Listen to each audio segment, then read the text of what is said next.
Hello, guys, and welcome to another episode of Mysteries Unlimited.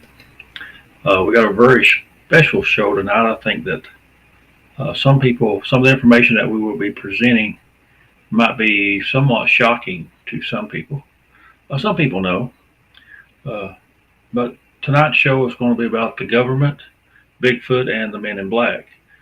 Just what does the government know? How much do they know? And what extremes would they go to keep something quiet? Uh, right now, let me go ahead and bring in my co-host, Leo Frank, and we'll check in with him, see how he's doing. How are you, Leo? Getting by. Let me adjust my chair. This is going to be a good one. Yeah, I got to get all prepared here. Get yourself all prettied up.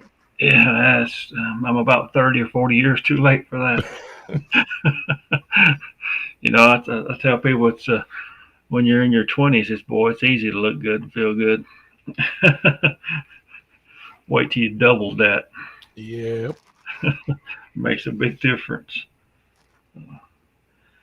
Of course, Leo, you know the subject tonight that we're talking about.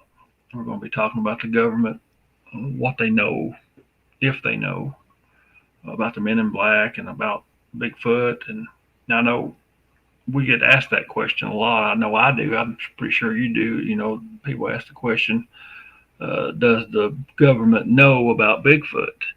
And I think me and you both are on the same page when it comes to that. I think 100% they know.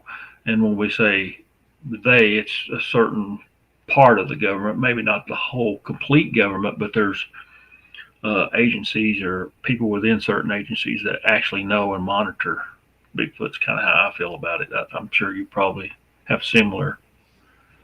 I always say it's. I don't know how their setup is, but it's those that need to know. I mean, not every congressman, and or anybody like that. Not necessarily those people, but there are people there that need to know, and they do know. Well, it's like the UFOs.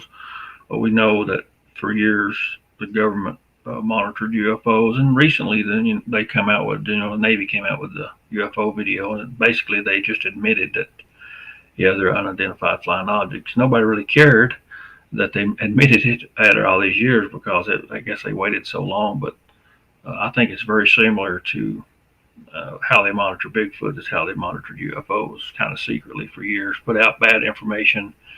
Uh, they did that with UFOs, and that was it's pretty common knowledge now that they made up crazy, fake, and bogus stories about UFOs to make people look nuts and to make the real phenomenon lessened. That people would make fun of it and just think it all is a joke. I think they do similar things with Bigfoot reports and stories. They do their best. That no matter what, how serious the subject is, or they go to people's places and they interview them, but they get to get it on the news, and it always ends with a chuckle. They throw that little chuckle in there Yeah. just to make sure that the masses understand that no, we still find this funny. You know what's kind of interesting about that all that is that it seems like if there's a ghost report, a haunting report, haunted house type thing, it is taken actually more seriously than UFOs or Bigfoot. It's I guess it's more accepted or something. I don't know. Well, I think ghosts in general, in the general public, are it's much more accepted because I mean everybody's family knows someone, or like on the mountain for us there was a ghost story in every family. So it the general public overall, I think ghosts have always been a lot better accepted than cryptids. Well, I think now like people under us, our children, uh, people my son's age and stuff, they are growing up or they grew up hearing me and their family, talk about Bigfoot stories. Now, when I grew up, we didn't. I heard a lot of ghost stories from different people in the family, but I didn't hear. I don't recall hearing anything about Bigfoot. Heard some Black Panther tales and things like that, but I can't recall any Bigfoot stories when I was a kid. My parents or grandparents or anybody talking about Bigfoot. But now, in today's society, with Bigfoot being more popular, and I guess there's more people who believe, but we talk about it a lot more. So our children grow up and they'll have more stories than like we do ghost stories, I guess. And progressively, through commercials and a ton of kids' movies that came out on the subject, I don't know. That's had me curious too. I get that there was a Bigfoot boom with the TV show, and the first TV show came on, and the first recent one, I should say, came on, and I get that there was that boom, but it still kind of kept going, and there was a string of kids' cartoon movies made. So that kind of makes me wonder: are they trying to lessen the impact when it does have to come out? Well, they probably did that with the UFOs to some degree. I think they did. Yeah. Because there was a lot of that was some of the more popular movies in the late 70s and 80s and well, even right on. And now here we are,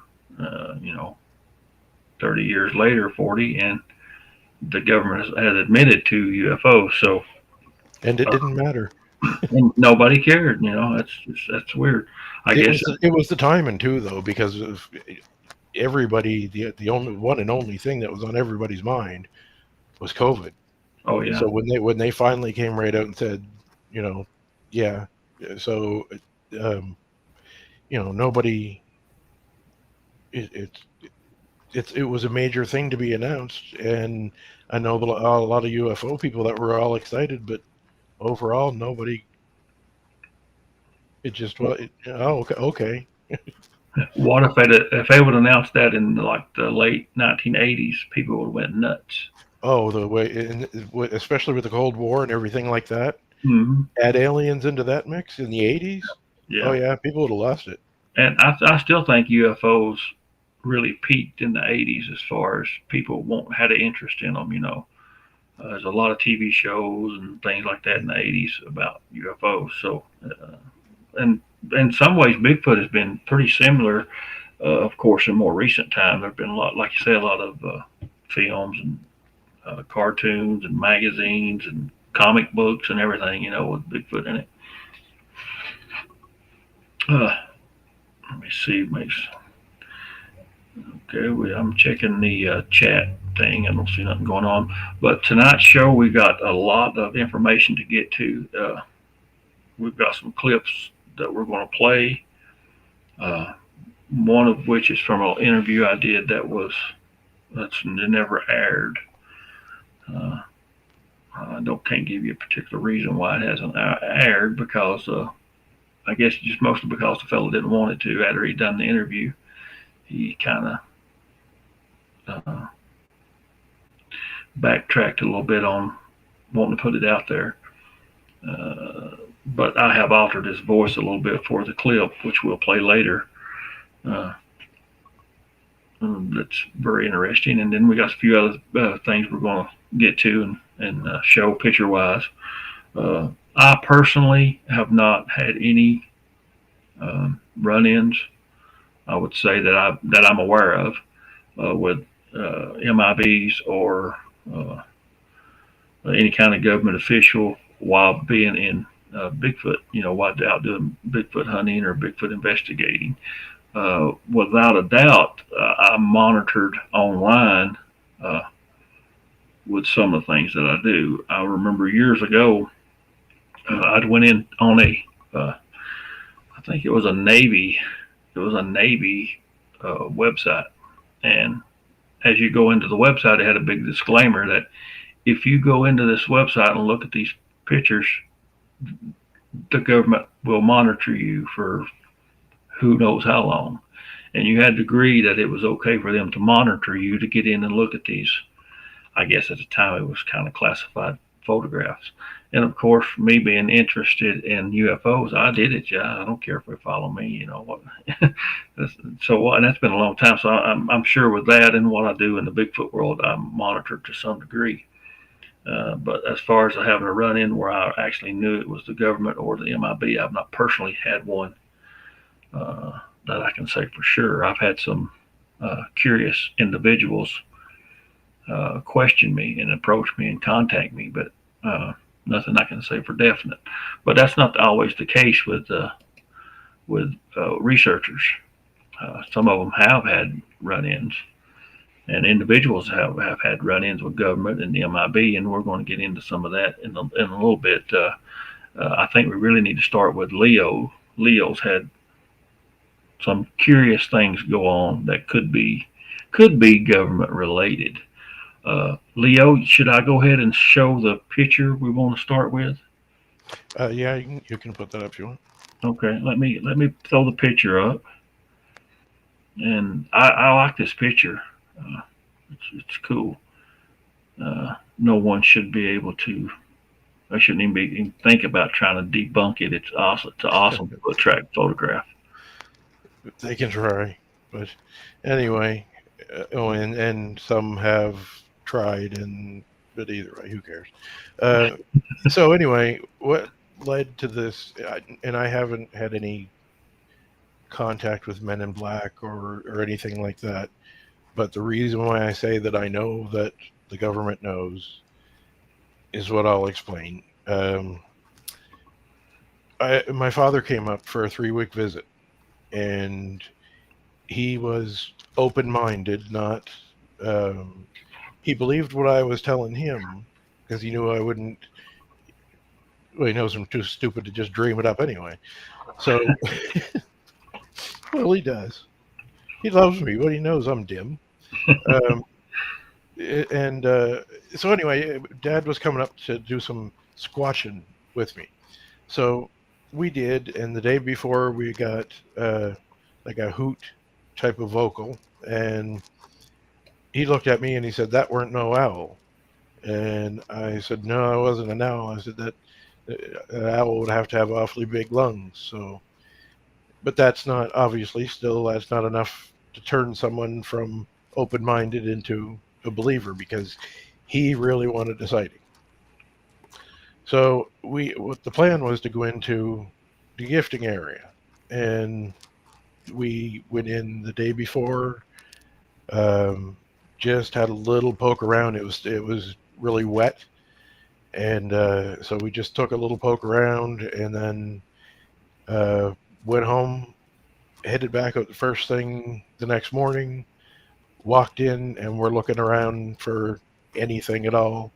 I spot this track, and I said, "Dad, you gotta come over here and see this." I'm standing there like so giddy that I'm almost like laughing out loud that I'm gonna be able to show him this. And the other really cool thing was I was able we were able to measure it, and it is the exact measurement that I told him that the male tracks were. So that I knew right then and there who it was. So we went in, we found that track, and this one here, I call this one a slide track because it was basically at the base of a tree where the roots are kind of above ground.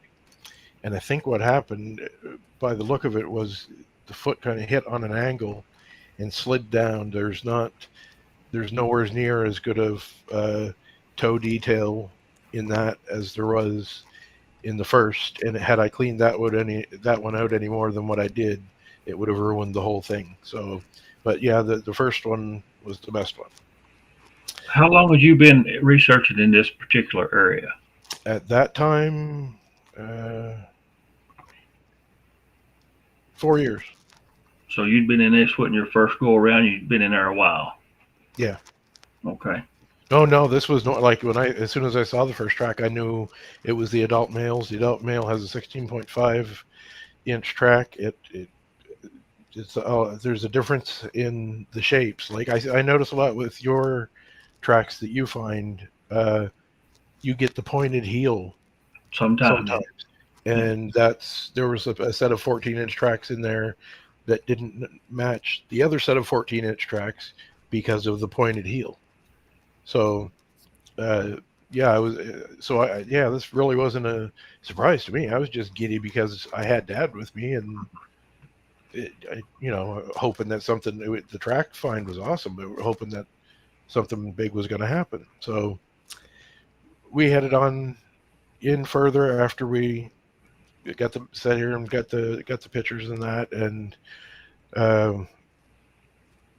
we followed a game trail in, and then took there's a game trail that comes down all the way down, like on this side of the mountain. You're from where you come in, and where we were, you're already heading back down the mountain.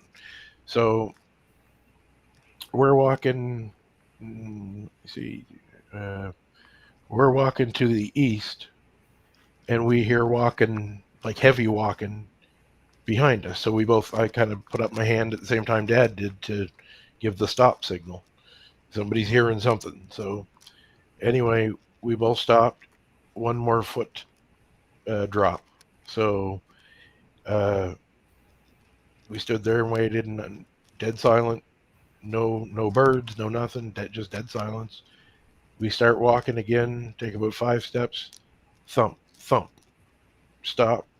And it dropped every time, another foot drop from him after we were done. But anyway, the end of the event happens, and the adult male walks off to the left, which we could hear going through the bush. We could hear him walking. Not close enough to hear him with the deep breathing. If you get close to them, you can hear them breathing. We weren't that close, but we could hear all the movement and the movement of going through the brush and that.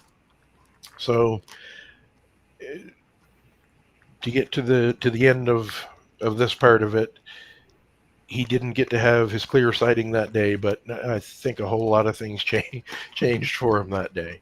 Okay. So, how long was it before you went back and had what we're about to show them? What was the time frame on that between finding the tracks and going back and finding the other stuff? Oh no, what you have, the other pictures, that's from down here. That's a completely separate. Okay. All right.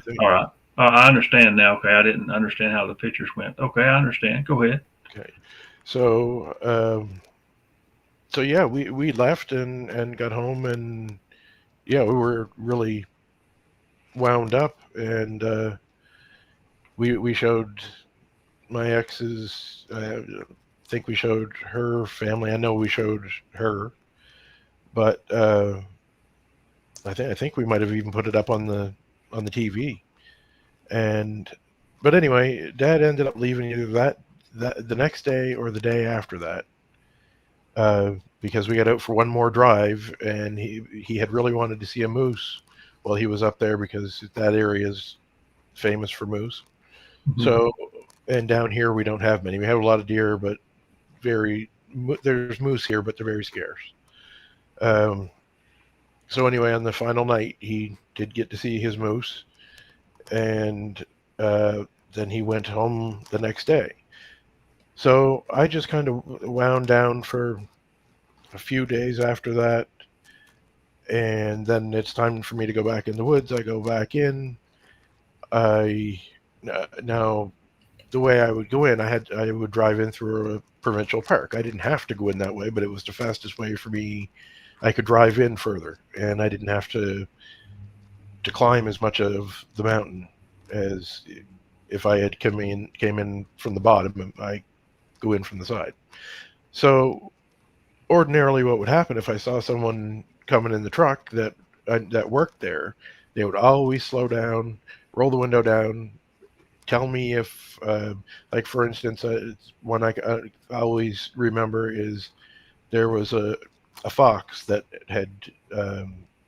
had babies, and she, for whatever reason, and that's what they were trying to figure out, is she left her den and made a new one in a culvert. So they were telling me where to go to get good wildlife pictures, because when they asked why I was in there so often, and they didn't ask it in a rude way, like, are you just in here hiking, or what do you do? And I said, no, I like taking pictures of wildlife, animals and stuff, and just the scenery. And they were really, really cooperative after that. Anything that happened, coyote spotted here or there, or anything, they always let me know, and just stop to say hi. So, and everybody in there was pleasant that way. But I went in this time. When I went in, I slowed down. I had one of the trucks coming toward me. I slowed down, thinking we were going to do the usual.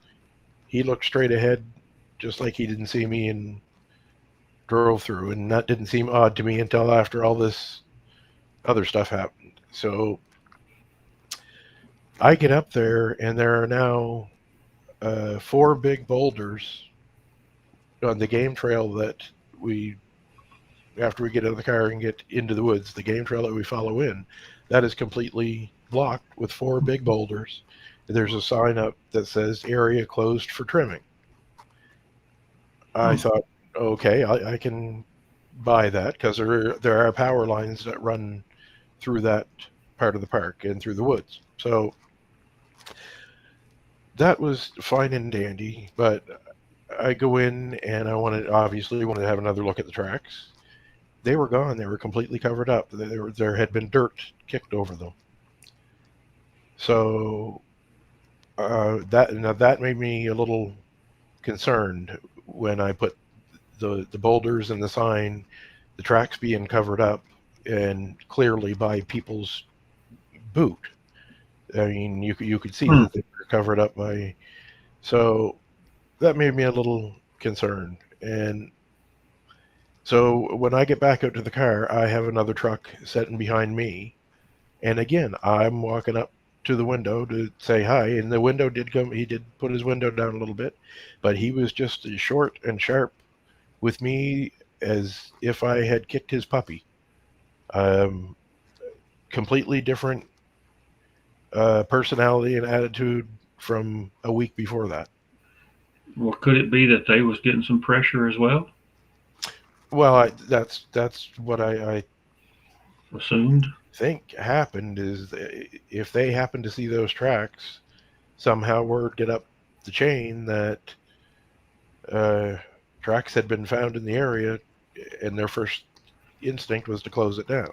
Now, their idea of closed it down from the drive-in point of view, but it was very easy for me. All I had to do was park on the side of the highway, walk down through a ditch, and start climbing the mountain. So, and that's what I did, and I continued on. But yeah, any time that I did go back in there for any reason, and like I said, I was on very familiar terms with everybody that I knew of that worked there. I can't say I knew everybody that worked there, but the people that I seen frequently, very good terms with them. And but it was like a complete switch. If they had to talk to me, they talked to me. If they didn't have to talk to me, they wouldn't. And if they did, it was usually sharp, or if it was down, if I stopped in to get some Gatorade at the little shop at the bottom of the park, at the bottom of the mountain, I would hand her the money. And there was one that I could never remember her name. I remember it now. It was Rosemary, but I used to just call her Ginger because she had red hair, and that, Yeah, she wasn't offended by anything. But I went in to buy some Gatorade, and I handed her the money, and she handed me the change back, and there was no thank you, you're welcome. There was no big smile, no how are you, no nothing. It was like, I can't talk to you, and basically head down and handed me the change. And I don't know what the heck is going on, but anyway. So several of these people done a complete 180 on how they treated you. Everybody that I knew of that worked there, that I ended up, I didn't speak with all of them, but the ones that I did end up speaking to after that happened, completely different people. And then they'd been seeing you go in now there, like you said, for almost like Oh, 4 years. yeah, 4 years. It's yeah, but completely different people, and they didn't really know how to hide it well because, like I said, with her, it was basically no eye contact with me, keep her head down, and hand me my change, and Hmm. that was it. That's And then unusual behavior. what would normally happen is I'd stand there and open my Gatorade and drink half of it talking to them, but that everything changed. It was just that was any friendliness at all was gone. Okay, that's not your only curious thing, neither, right? No, no, it's not. Shall we go on to the next thing, or We can do that. okay? Would you want to maybe tell a little bit about this area where he was at it, and what maybe what you do in this area and how long you'd been there? So shortly after that, well, I moved down here in 2014, and I started working. I have you'll hear me talk about Area 1 and Area 2. Yeah. Basically, Area 1 and Area 2, the only thing that separates them is there's a stream that runs down through the center, and Area 1 was where I originally started gifting, and I wasn't too keen on going on the other side of the river. There were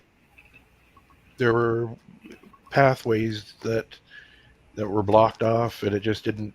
It took me a couple of years before. No, it took me actually. Um,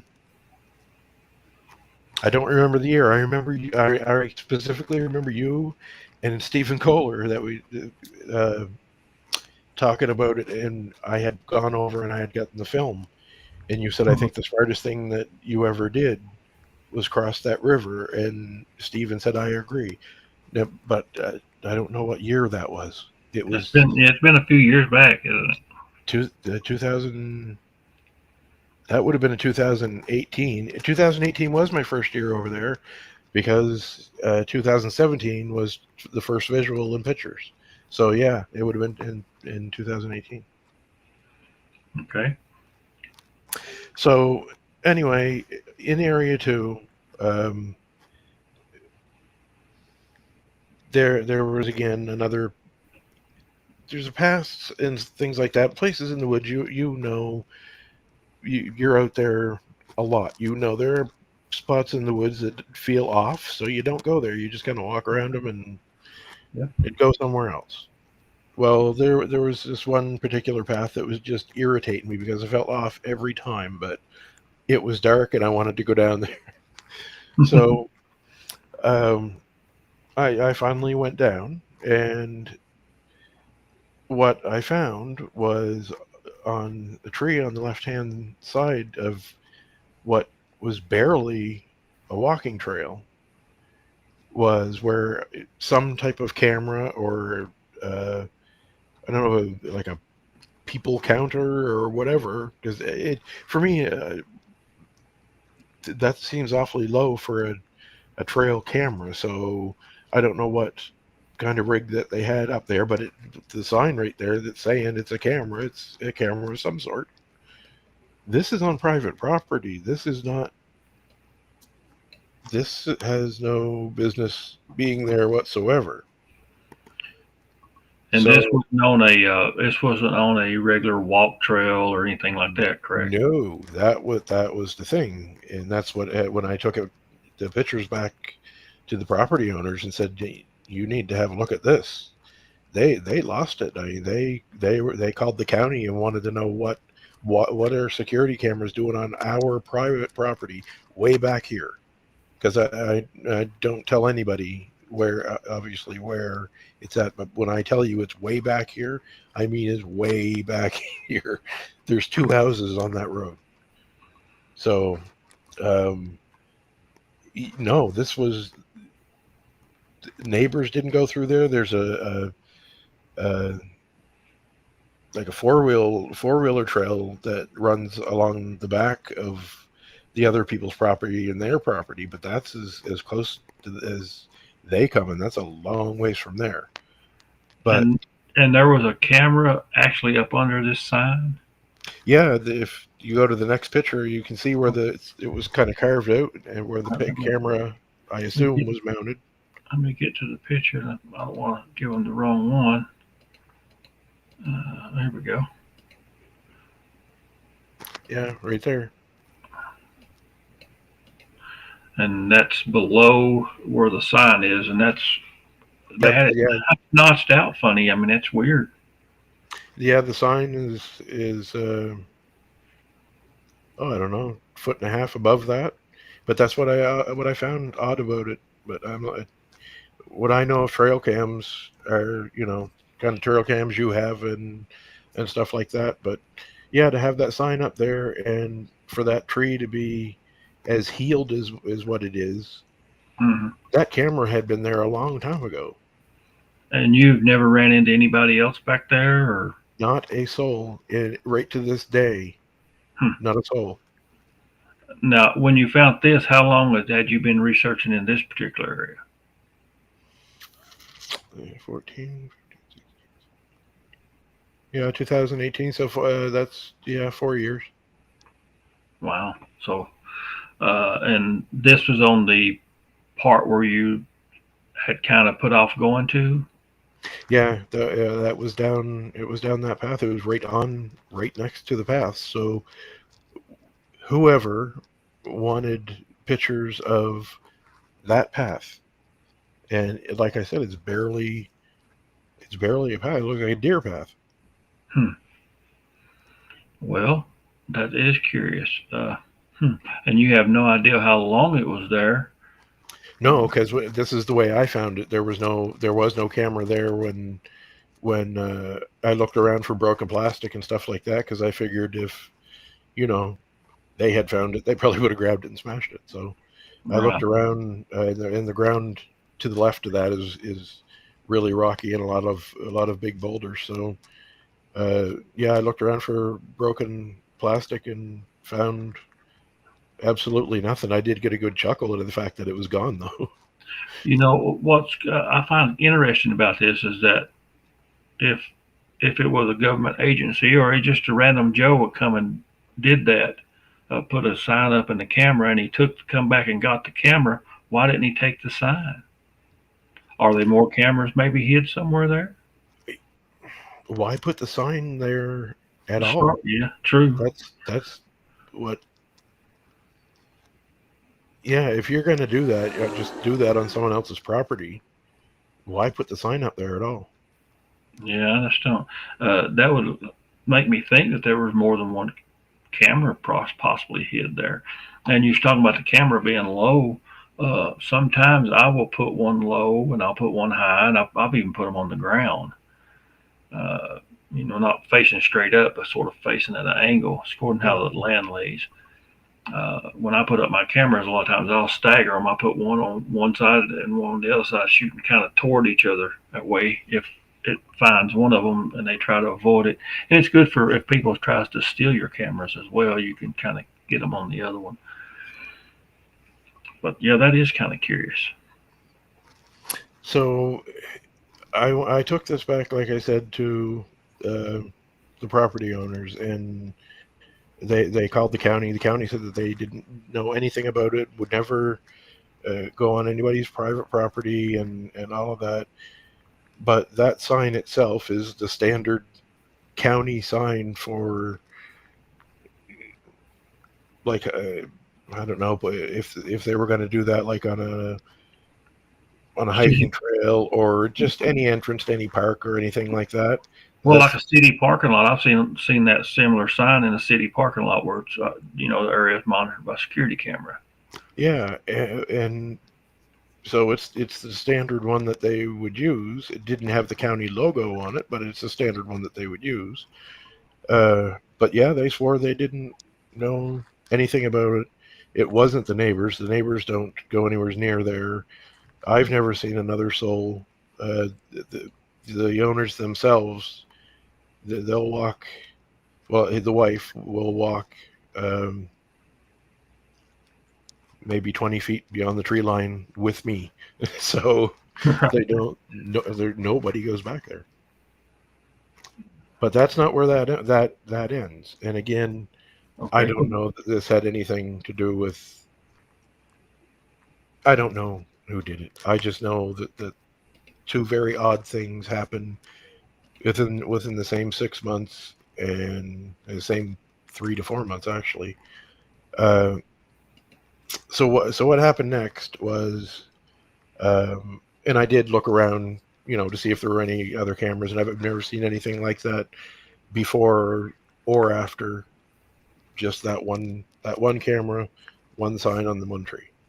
Hmm. Um, I get a call from my friend that lives down that way, and the same lake, the closest lake that uh, where I research, and her house, it's very. It's only a matter of a half a mile away, and so she's driving by there constantly.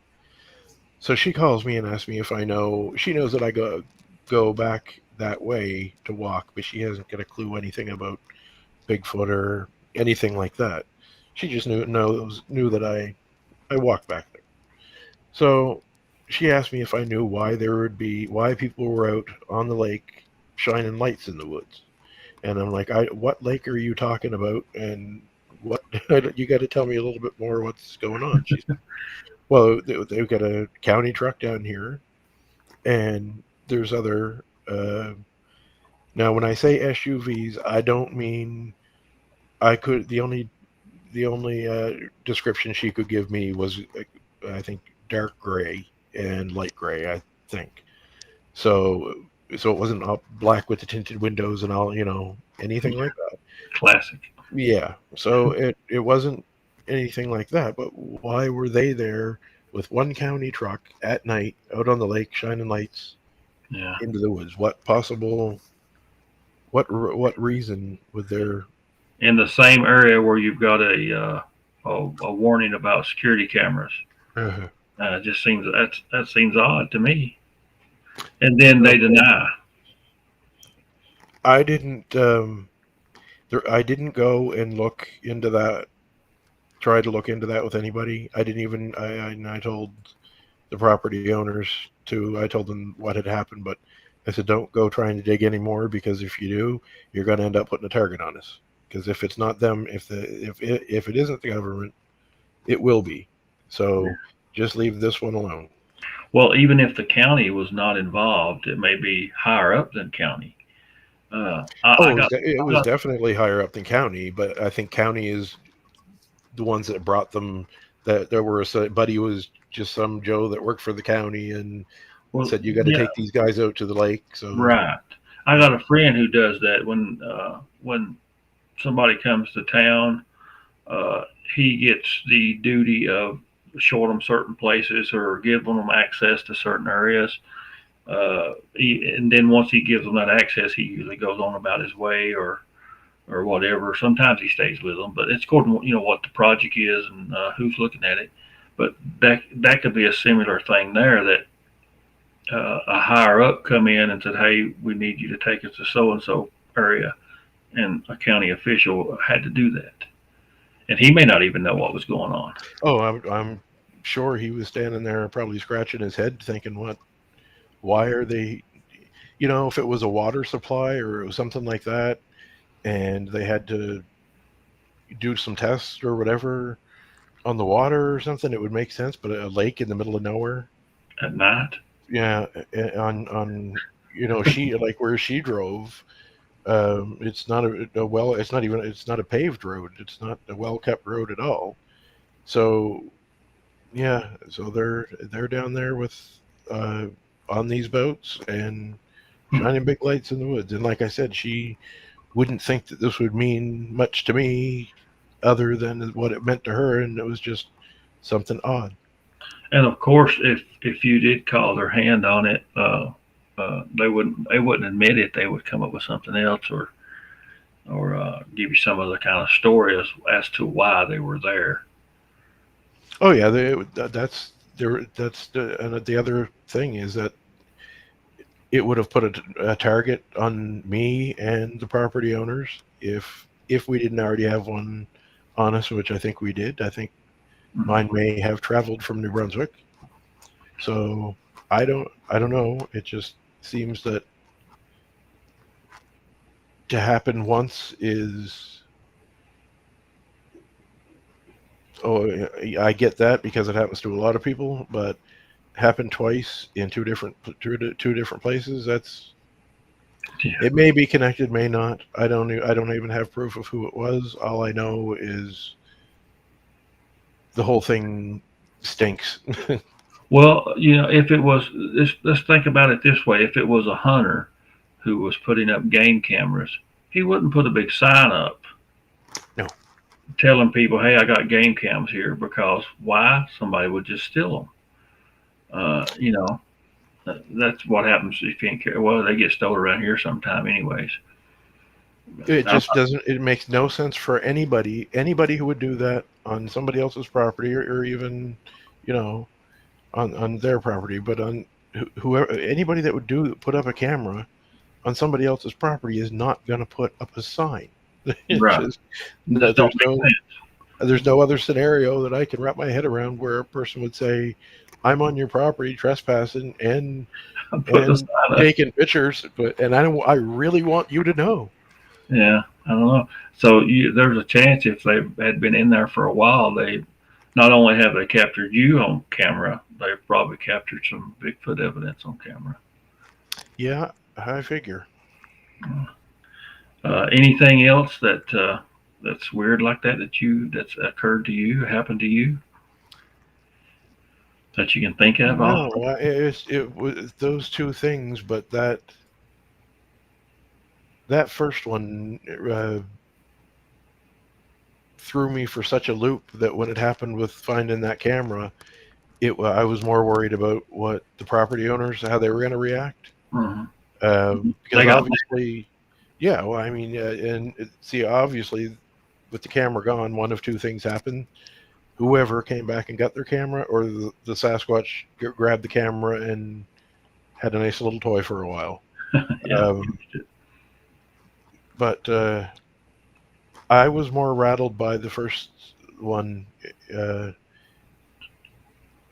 with the Whoever boat had enough power to make all of those people completely change their personalities toward and me. block off paths. You said they had boulders blocking off the pathways.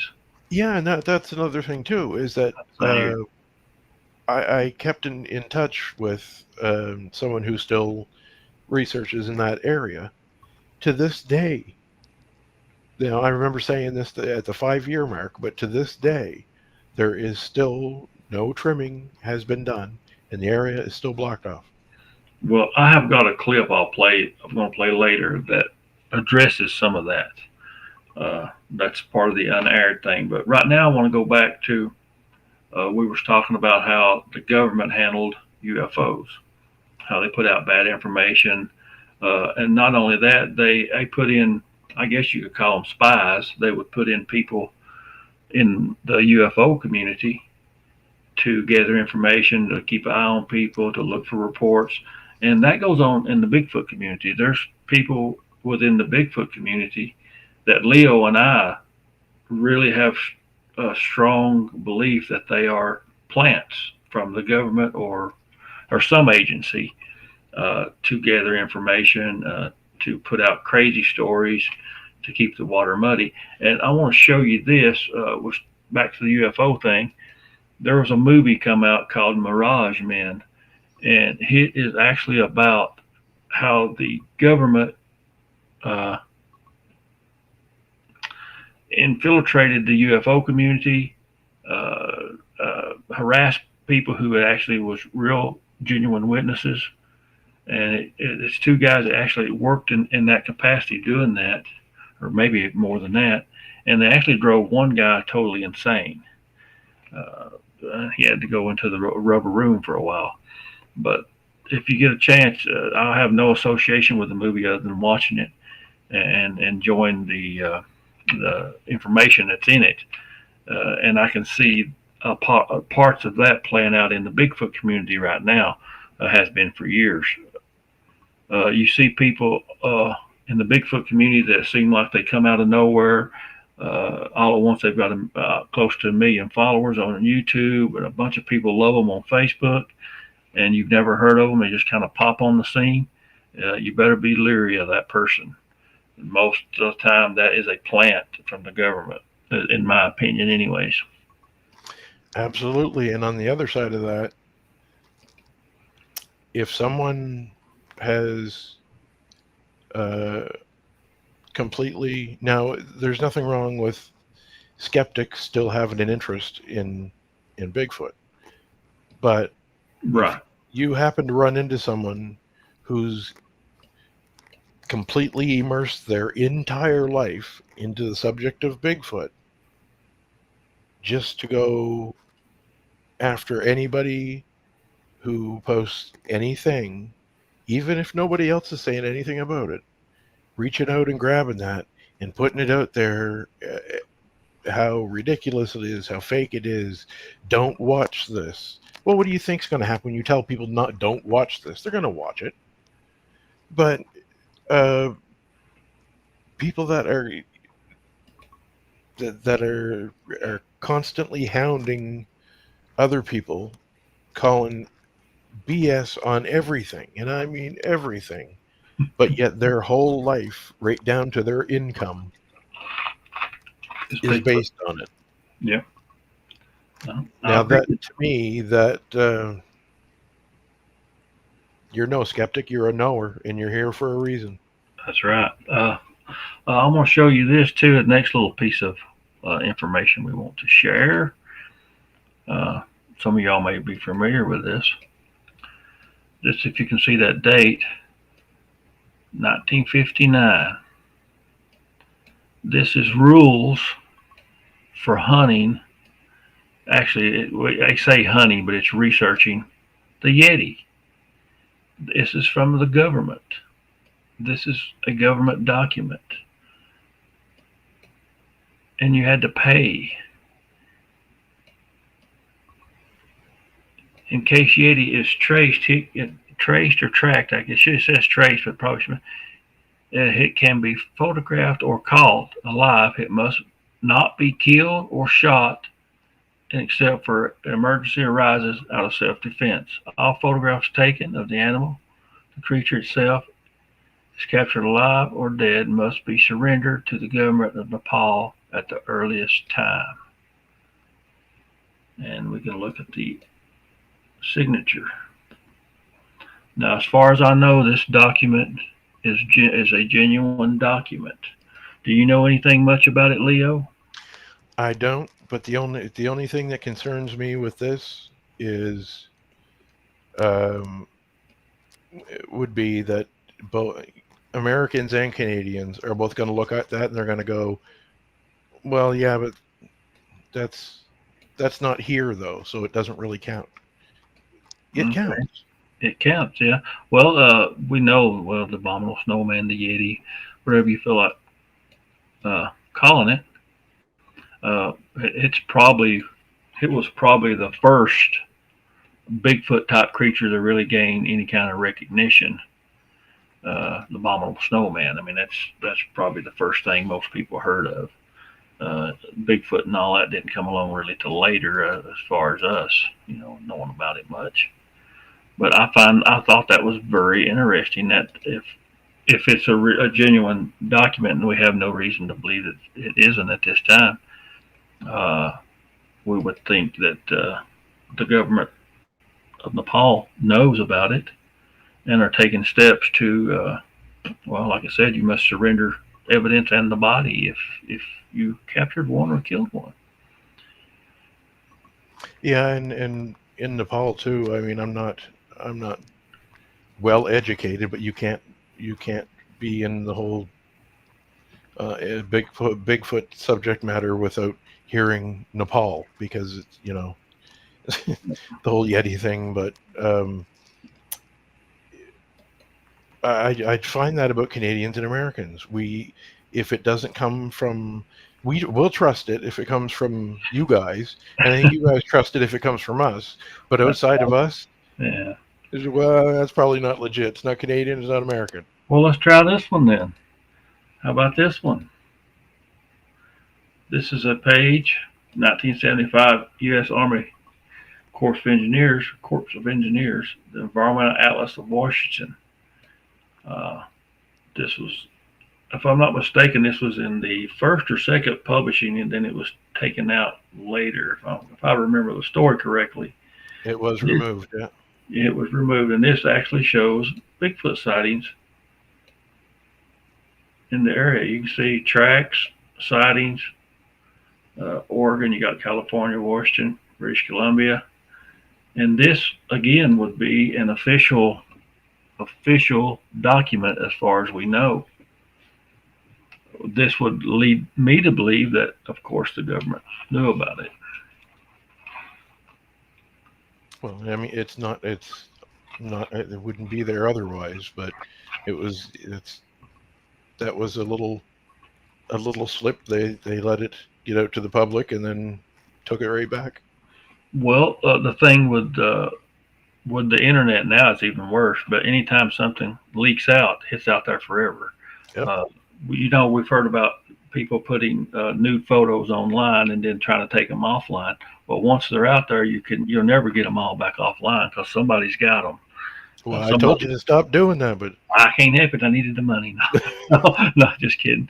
But I know a lot of times, boyfriend and girlfriend will take nudes for each other and that type of thing, and then they share them online if they get mad at each other or whatever. And well, once it's out there, it's out there. You just can't get it back. And some people do it, I guess, for attention or money or whatever.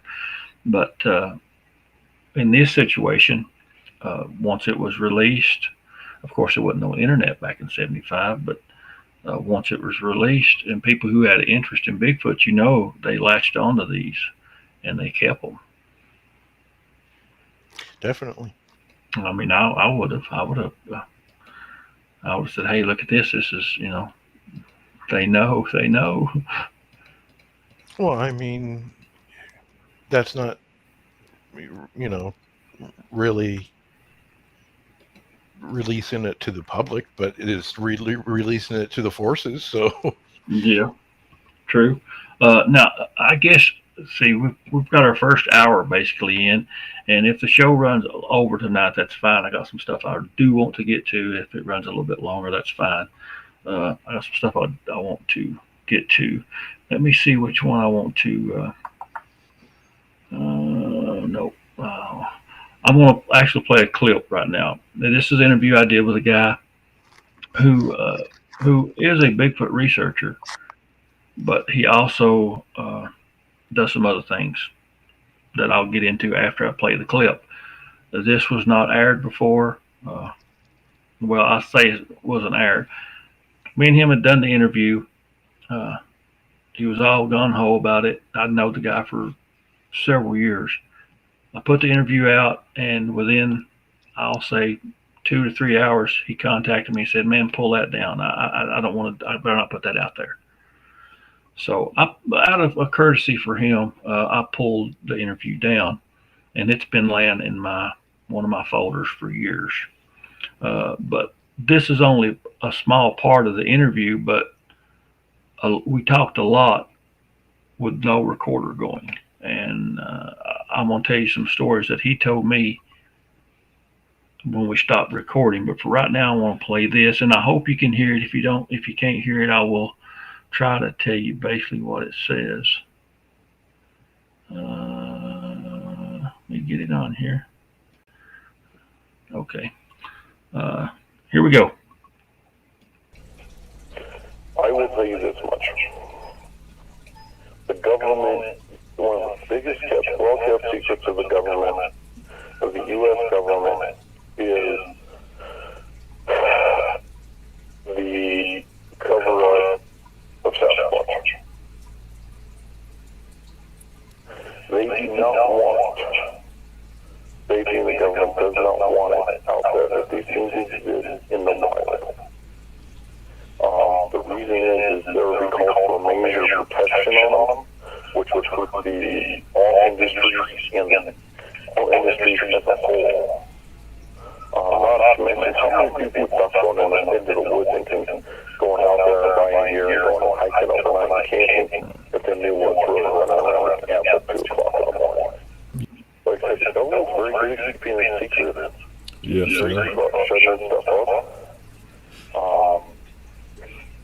amazing how fast, I'll say this much, in the event of these things being found, any kind of a body or anything, it is immediately. Areas are closed off, temporarily, permanently. They will be nobody in or out, and there will be no recollection of the event. I hope you could hear that fairly well. I know it seems a little bit low on my end, but I don't know how it comes across on the actual live stream. If you didn't hear it, the guy said he worked for the government, and one of the best kept secrets was how they cover up and hide the fact that Sasquatch is out there.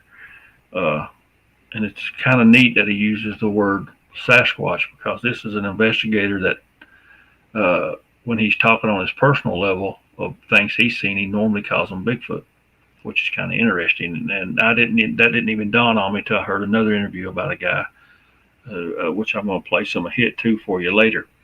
But at the end of that clip, he talked about how good the government is at hiding stuff, and how that they would close off trails and there would be no record of it. And it goes back to Leo's story. I did not know Leo's story about them closing off the trail and remaining closed for who knows how long. It may still be closed for all I know. It is. But that goes right along with what this guy who worked for the government, or works for the government, is telling me. And this was years ago, and I did not know Leo's story until just now.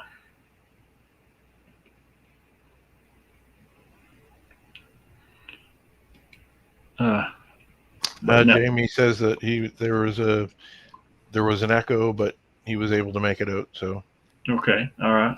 I had the volume up too loud. I'm still learning the software, and I'm not actually sure how it works as it goes out live. I know sometimes I have a hard time hearing it, and it's okay on the stream. But me and this guy, we had talked about Bigfoot many times. And one time, he had to sign a non-disclosure agreement for the government, that he couldn't talk about what they had found. He had went in to fight a fire, with a wildland forest fire, and they found bodies of Sasquatch. But before they ever went into the area, they had to sign U.S. government non-disclosure agreements, which is really unheard of. I don't know of them doing that. Usually just strong arm you and tell you not to. But after me and that guy interviewed, which he told me some stuff before, which is kind of interesting, and I'll share a mock-up picture. I covered this, some of this story a little bit. And I know this may seem funny to you, but it's not. And this is just a little stupid mock-up picture I did, because this guy here, the Unaired interview guy, which I won't say his name, he was actually worked taking out Bigfoot. When I say taking out Bigfoot, he was the guy that they would send in once they had a Bigfoot that needed removed. He would go in and kill it. I know that may be shocking to some of you, but he said that in his capacity, what the Bigfoot that he had to remove were usually one that were harassing a person, that was generally causing a problem around a person's home. And he told me about one he went and he had to take out it was a lady that lived alone, kind of back off to herself, and the Bigfoot was really harassing her. It was really some sexual type stuff and everything that the Bigfoot was doing. And so she reported, what was going on. And eventually it got down to him where they sent him, and he actually killed the thing. which he said it wasn't his first one he took out, but usually he told me it was what they called nuisance Bigfoot, ones that were causing trouble, and he was hired to go take them out once they identified where they were at, which I know that seems really wild, but I know another guy that I know very well, and last time I talked to him, which has been probably close to 2 years, he was working as kind of a scout for some government agency. He didn't know who they were. They pay him for this service. He would go into an area where they were suspected to be Bigfoot activity. He would go in, and they give him the full 9 yards, walkie-talkies, and all that kind of stuff. No, I don't think he takes a weapon or anything like that. He hikes in with his backpack. He establishes that by looking for evidence, if there are, tracks, broken branches, TP structures, whatever. He goes in and establishes that, yes, indeed, there are Bigfoot in this location. And once he establishes that, it's my understanding that he radios it in with the radio they give him, and then he turns and comes back out of the woods. And he told me many times, by the time he got back out to where his car was, or his vehicle, he said sometimes there was already military-style tents already set up in the edge of the woods, and there were people dressed in full battle gear, kind of like the picture here, only they would be in camouflage, with full weapons and things like that. And they pay him, and he goes on about his business. So he said he didn't know for sure if that's what they were doing, if they were killing them or not. But to me, it seems pretty obvious what's going on there. They weren't going in to try and tickle them. No. And this guy, he kind of knows what's going on, but he don't know what's going on. Sometimes if you don't know for sure, it's it's better for you, I guess. It can be, if you don't know the whole deal, it can be beneficial. That way, it can't come back on you. And now he's probably he's not. He told me, he said I'm not even supposed to talk about this, but I've heard him talk about it a little bit in public setting at a small event or two. But he gives a very brief overview of what he does. And this is not something he does every time he goes out. It's just something that's occasional. And that he'd been doing it. If I ain't mistaken, last time I talked to him, at that time he'd been doing it for almost 2 years. Now, the original guy that I played the little clip from in the Unaired interview, I don't know how long he had been taking out rogue Bigfoot, but it'd been several years. So I've done a couple of posts on our website a few years ago about Bigfoot SWAT team, about the government taking out Bigfoot, that they want to wipe them out. And I don't think that's a very far stretch really at all, that they would want to. And I've talked to more than 2 people that have gave me information that they also either have seen it or involved in it in some way, or know people who are, that do that kind of thing. An interesting story come to me after I had posted those.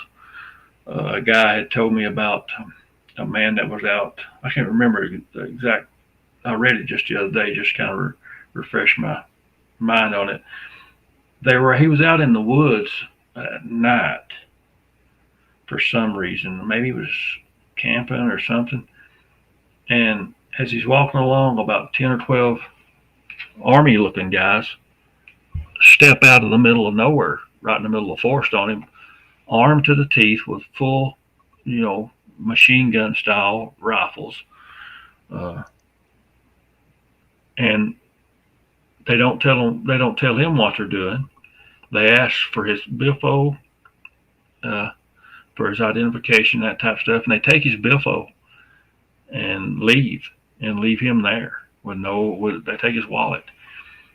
which I thought was kind of weird, and they just kind of disappear into the middle of the forest again. So what were they doing out in the middle of the forest, full battle fatigues, in the middle of the night? And it's not near. It wasn't near a military base. It wasn't no kind of exercises or anything like that. Oh no, that would if it was near a military base, that would be understandable, but hard to say.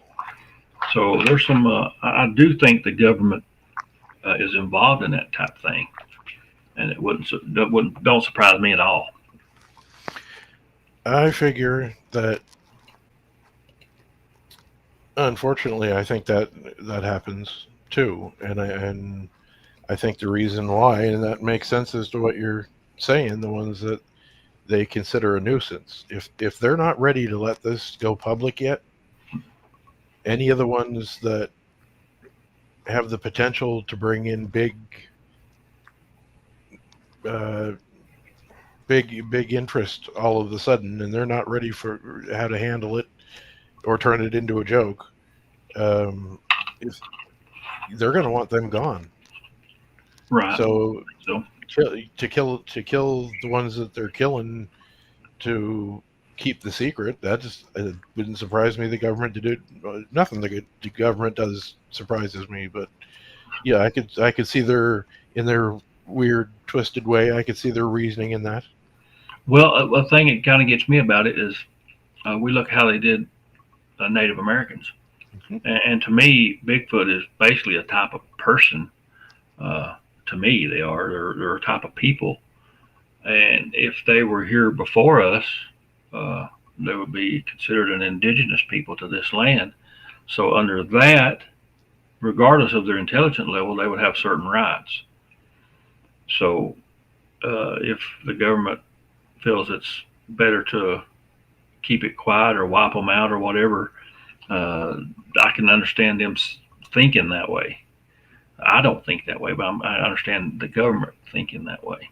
I mean, look at what they did to the Indians. Yeah, and we used to think years ago that it was just it would destroy the logging industry. Well, the internet did that, so it's not just that. There's many reasons, but the main reason, mass hysteria. I mean, that people are going to, if it came out that this was indeed a fact that the public knew, people would lose their minds. How do you when it would be like everybody having their first encounter all at once. So you know what your first encounter is like. It completely changes your outlook on everything. Imagine everybody having that all at once. The government has no way of controlling that. Yeah, so it's not just the logging. It's not just I mean, it's going to happen someday, but I don't think it's going to. You and I won't see it in our lifetime, and I don't want to, because it's not like you said. Look at the Native Americans. How did that end? It did not end well for them.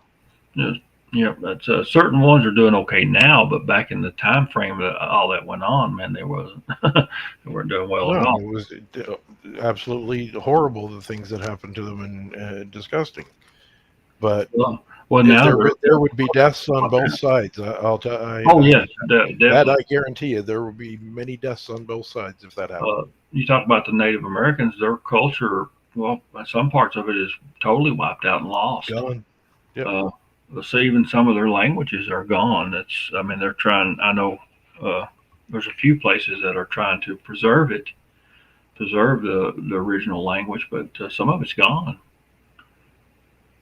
Yeah, actually, they're trying to do that here through a music program to bring the language back, because so many young people nobody's using it anymore. So, but yeah, it wouldn't be. I don't want them proven.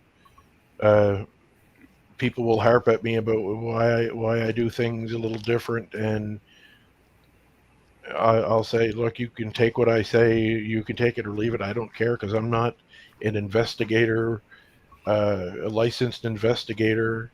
I'm not a scientist. I'm not out there trying to prove a species.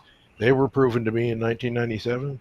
Sure. So I don't want them proven because it's not going to be good. Well, my ideal, we're similar on that. I'm not out to prove Bigfoot to the world, but I do want to share with like-minded people, like yourself, and there's some other ones, uh, and share information about.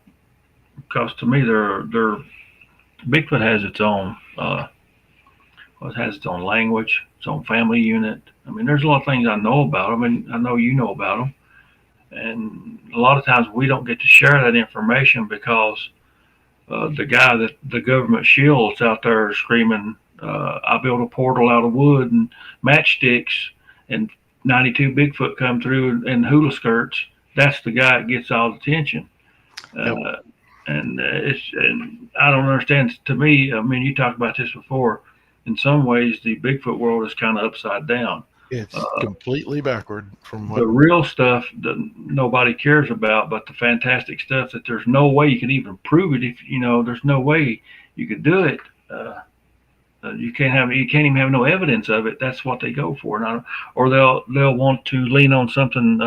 And I'm not picking on Mountain Monster guys. The show's entertaining, but just because you're sitting on Mountain Monsters, that don't mean it's real. It's entertainment. Those guys are good guys and everything, but it's for fun. It's not for real.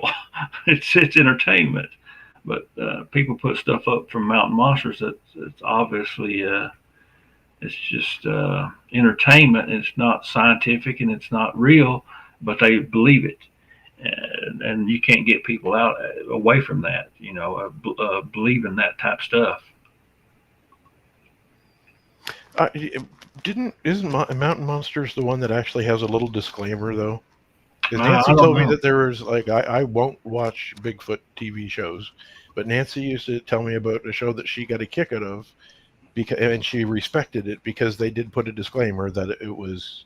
It might be. I don't know. See, I don't. That's me. I very rarely do I watch anything that's uh, paranormal or cryptid related. The only thing I've watched recently, I watched some of the paranormal caught on camera, and I know some of it is hit and miss, and some of it's hoaxy, but I know that going into it. Uh, some people can't watch any TV show with a logical mindset and say, well, that's kind of hokey and fakey, and this might be real, and then investigate and find out. That's the only thing I can recall watching. Now I watch some UFO stuff occasionally, but I don't watch a whole lot of TV really. Right now I've been watching Sneaky Pete on Amazon. I'm on season 2 of it. There's 3 seasons. It's a pretty good show. It kind of reminds you of the Ozarks a little bit. The Ozark show is on Netflix a little bit. But like we say, sometimes the world is the Bigfoot world is upside down, and it's because we got people that are possible government plants uh, putting out these crazy stories. I'll give you an example of how backward things are. And this, I swear on my life, this just happened today. Somebody sent in a post to the other group, and it was the message in the post was along with the picture of dots, and I believe there was a circle, of course.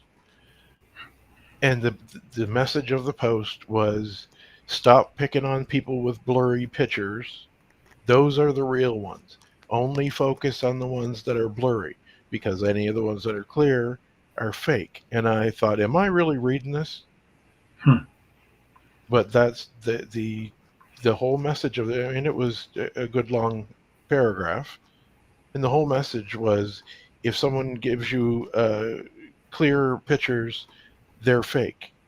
You need to focus. You need to accept and not pick on the people. Stop bullying the people with blurry pictures, because the blurry ones are real.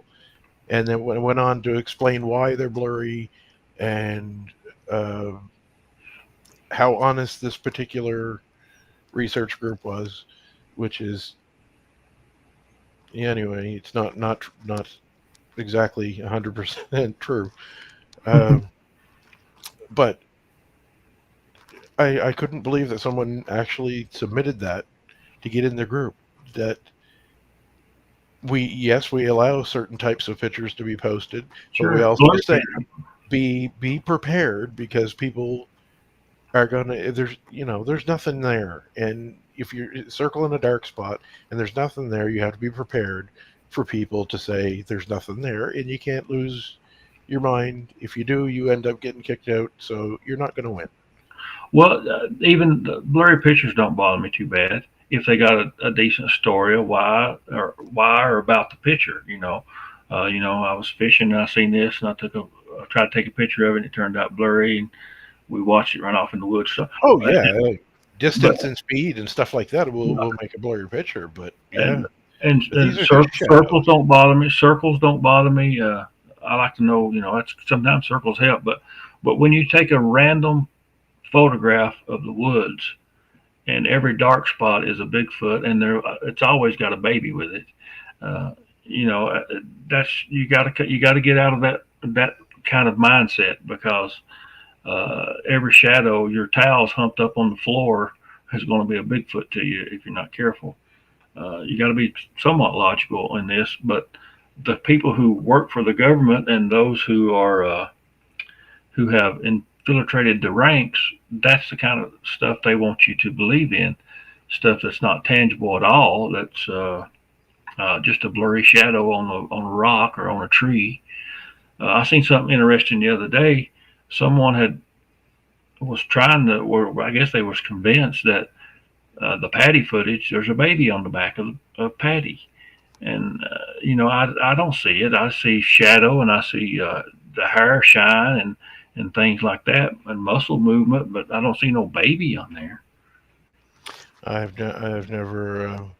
I know the one you were talking about just the other day there, and that's not the first time I've heard that. But I don't see. That's me. I don't. Anywhere. That's me. I don't neither. But everybody's got their own. It's their right to support and follow who they want. But man, just don't go for everything you see that's in every story. I know one guy who put up a picture of his dog taking a poopy, and he told people, and it was blurry, of course. He told people it was a Bigfoot coming out of a portal, and I lightened the picture up a little bit, and you can see it's his dog humped up taking a poopy. And you could go on his profile, and you can see the dog, normal pictures of the dog, and there was people who believed that guy had a picture of a Bigfoot coming through a portal. It's just totally irrational thinking. I didn't get it. Of course, I lightened the picture up, and I said, "Man, it's a picture of your dog. You got other pictures of him." And of course, he deleted the picture and unfriended me. And what can you do? And a certain person that we both know, if every picture they have is of everything is a big blurry out of focus blob with a dark spot in it, you have to wonder. Because there's been times that I really would have liked to have gotten a clear picture, but I got a blurry picture. Sure, I've got a few of those. I know what was there, and if I don't know, mm-hmm. You know yourself. If I think I might have got something with over the shoulder shots, I send them to you and say, "What can we rule out, and what do you think?" Right, and I've seen some of those photographs that you have taken that are potentially a real Bigfoot. But due to their quality, you're reluctant to share them, and that's why, because of the way the Bigfoot community is in general. They'll take Joe Blow's going out into the woods once or twice a year photo to over somebody like me or you that goes out. When the summertime I go out almost every day for times, and I know you do too. You go out a lot, but now what can you do? That's the way the community is. So there's not a whole lot we can do about it. And I think that's the idea of keeping the water muddy is part of the plan. We keep everything the water's all dingy and mucky, and you don't know what's real and what's fake, and you don't know who to trust and not to trust. I think that's part of the plan. That's the way it worked in the Bigfoot community, and in the UFO community, and that's the way it's working in the Bigfoot community. They go by the same game plan. It works in life in general, and we've been seeing that the last few years. And I don't mean to get all political, but it happens to all of us all the time. Keep them at each other's throat, and they're not going to look up here at us. I agree with you. And like you say, I know not to get political, but COVID, the whole COVID thing it's been all over the place. We've had, just take your pick of what story you wanted to believe or didn't want to believe. If you didn't believe today's story, wait till tomorrow. We got a better one. That's kind of how it is. And the Bigfoot community, in some ways, are the same way. Let me see, Leo.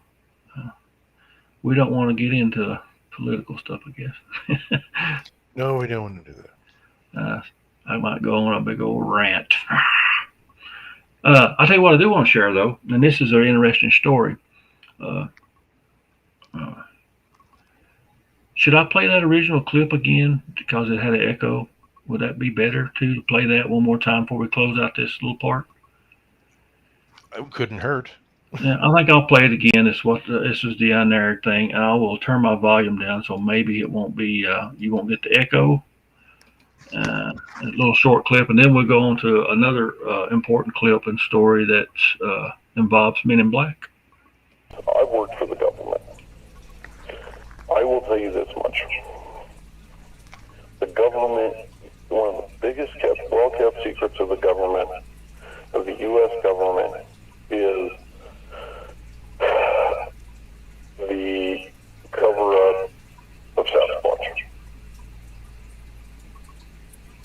They do not want, they being the government does not want it out there that these things exist in the wild.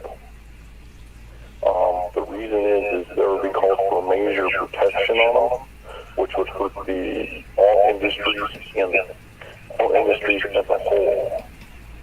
Not to mention how many people would stop going into the woods and going out there and buying gear and going hiking overnight and camping if they knew what's really running around with camp at 2 o'clock in the morning. Like I said, the government's very good at keeping it secret. Yes, Very good about shutting stuff up. It's amazing how fast, I'll say this much, in the event of these things being found, any kind of a body or anything, it is immediately. Areas are closed off, temporarily or permanently. They will be nobody in and out, and there will be no recollection or record of the event. So they said that was a little bit better as far as the sound wise. And what he says at the end really pertained to your story, Leo, of what happened to you when the area was closed off. Well, yeah, it was, but I have to tell you,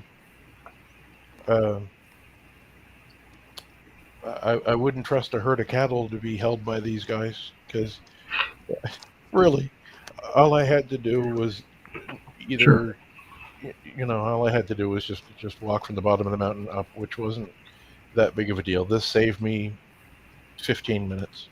But how many people would do that, though? Not many. No. Any hikers or anybody else that comes in there and sees that, they're going to take it at face value, and they're not going to go in there. So, this reminds me, too.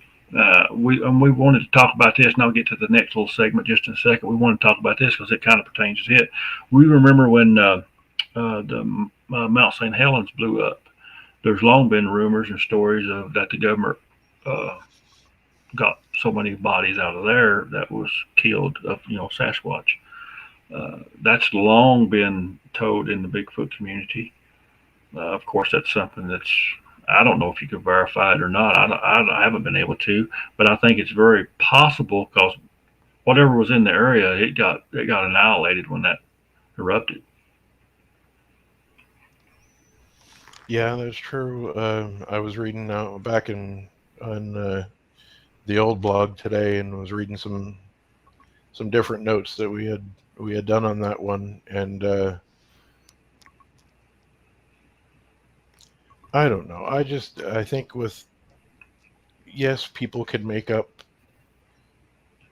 wild tales and stuff like that, but every now and again you'll find a little detail in it that to me stuck with me, and the one with that stuck with me was a guy was talking to a Sasquatch in the Sasquatch's language. Why throw that in there? Yeah. They could have done that whole story Without without it, but they threw that little tiny detail that kind of made. So I would definitely give that a possible, because what happened, it wiped everything out in one way, one form or another, whether it was the lava or whatever or the fire, it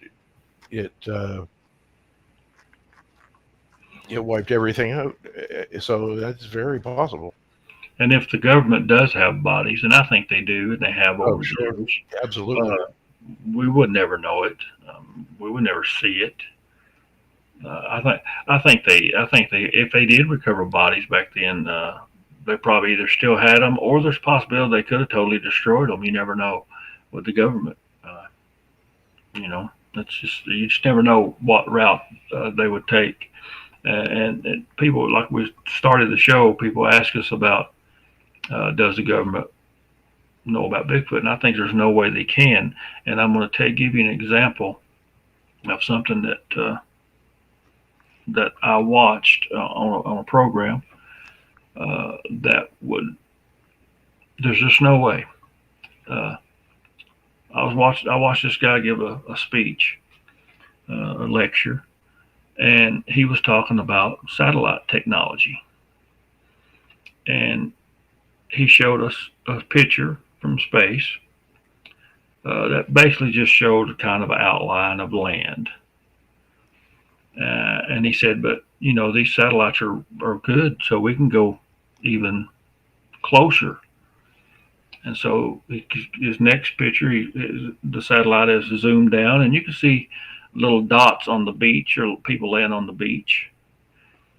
And he said, even though that's much better, said we can even go closer.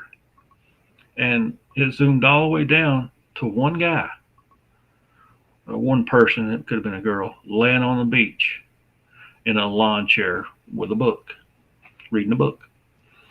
And of course, that got people's attention that was watching his lecture live. And he said, but that's not even the end of it. He said, we can go farther. They went all the way down, and you could read the title on the book. This is from space. And of course, that made the audience kind of, excited. But then he says, but that's not all of it. And he went all the way down to a scar that was on the person's head from space. And, of course, scar recognition from space is a pretty big deal. And he said, that's not even all of it. He went on down into a molecular level in the scar, almost like he was looking under a microscope, which was totally amazing. And as he's wrapping up, he says, oh yeah, that was in the 1970s. So what have we got now? And the program was about, it was kind of a UFO type program. So with that kind of technology, there's no way the government cannot know about these things. There's just no way. Yeah, and they know, as far as people wanting to do this with their device or that with their device so they can't be tracked. It's impossible. The government is going if the government is going to get the information about you that it needs to get. So for them to say that they don't know, it's absolutely foolish. Well, you talk about what they do know in this world, but yet they don't know there's giants roaming around the woods. They know. There's no way they don't know. We talk about the technology-wise. I know people who will not use Facebook or Twitter or any of that stuff, social media at all, really not much of the internet, because the government doesn't know too much about me. The government can find me and all that kind of, but yet they have a cell phone. And if you got a cell phone, they can ping that cell phone and have you located in just a matter of minutes, have your general location. So, I don't worry much about what the government does as far as monitoring me, because I know you can't avoid it. There's some precautions you can take. You can cover up your webcam or something at night while you're sleeping or something, so it don't turn on while you're sleeping, or something like that. But the government can find you if they really want to. Every TV's got a listening device in it now. That's part of the protocol, I guess. That can listen whenever it wants to. The government has ways to track you and keep up with you. So if that program I watched, I probably watched that in the middle '80s. I was really into UFOs big in the middle '80s, big time. And that technology was in the '70s, that we could do scar definition from space in the '70s with satellites. What can we do now? They probably have infrared and everything else on them now. Heat signatures,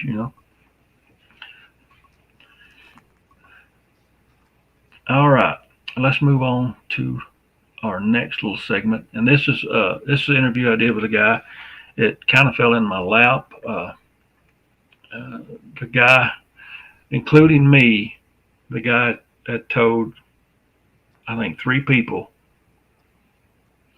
the full story in his whole life. And in 10 years, he told 3 people in 10 years.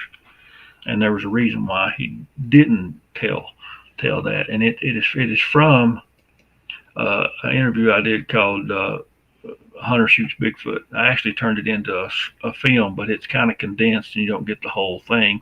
You get the bulk of the story, but you don't get the whole thing. There's actually a link in the description to the whole interview. If you want to listen, I 100% believe the guy. I got some more information I'll share after I play a little audio clip from that interview. Let's see, let me find it here. Alrighty. I'll play this and then we'll talk about what happened to this man. 2 individuals show up at my work and asked to speak to me, and both are in a government licensed minivan, and they said, we need to speak with you, and I was like, yeah, what's this concerning, and they said, well, it's over the incident with the game warden. I said, okay. They said, do you have some more private that we can speak? And he said, we'd personally like to go to your residence and speak to you. I'm like, okay. I was like, well, it's almost quitting time. You can just follow me home. So I said, just give me about 30 more minutes, and y'all can follow me home. So I finished up my shift, and they followed me home, which was 3 or 4 miles from my work, is where I live. And to get out of the car, and they said, they called me by my name and said, we need you to recount what exactly happened to you on the day before Thanksgiving. I said, okay, so I go through the whole thing. And one of the gentlemen was a clean-cut gentleman, had a suit and tie on, nice and polite. The other individual was a very large man, probably 6'8" or better, and he did not look like someone that would work for the government. He had long hair, kind of a scruffy beard, didn't look clean shaven. It wasn't clean shaven at all. Didn't look like a government employee. What would look? So the smaller guy, he gets done asking me questions, and I tell him the whole story about what happened. And then the larger man says, "Well, do you really think that you saw was a Sasquatch?" He didn't say Bigfoot. The whole time I never called it a Sasquatch. I said that it was a Bigfoot. And he said, "You think you really saw a Sasquatch?" I said, "I'm 100% positive that I saw a Sasquatch." He said, "No, you didn't." And he was He was blunt. No, you didn't. I said, yeah, I did. I mean, I know what I saw, and I'm pretty confident that's what I saw. He said, no, you're not understanding me. You did not see what you think you saw. And it would be in your best interest not to tell anyone else about what you think you saw, which upset me quite a bit. You know, I'm not too tolerant to, someone telling me what I'm going to do. So I was like, well, I don't think that that's right. I know what I saw, and, I'm not, here to argue about it or anything. I know what I saw, and, he said, well, all I can tell you is be in your best interest that you forget the incident ever happened.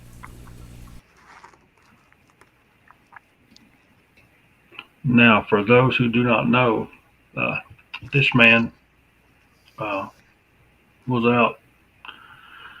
He was out looking for a cut in the mountain where deer would go back and forth, because it's a rock mountain, and he thought there was a cut in the mountain where the deer would travel back and forth, and he could actually get him a big buck that he caught on game camera.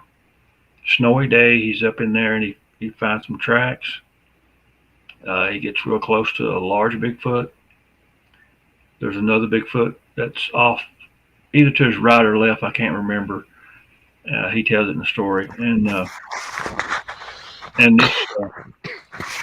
this Bigfoot that's in the tree, it makes a grunt, and it kind of startles him, and he is really he's afraid he's going to be attacked, so he fires and shoots the smaller one that was in the tree right dead in the chest, and he describes it perfectly in the interview. And the big one actually picks up the smaller one and goes right up the side of the cliff.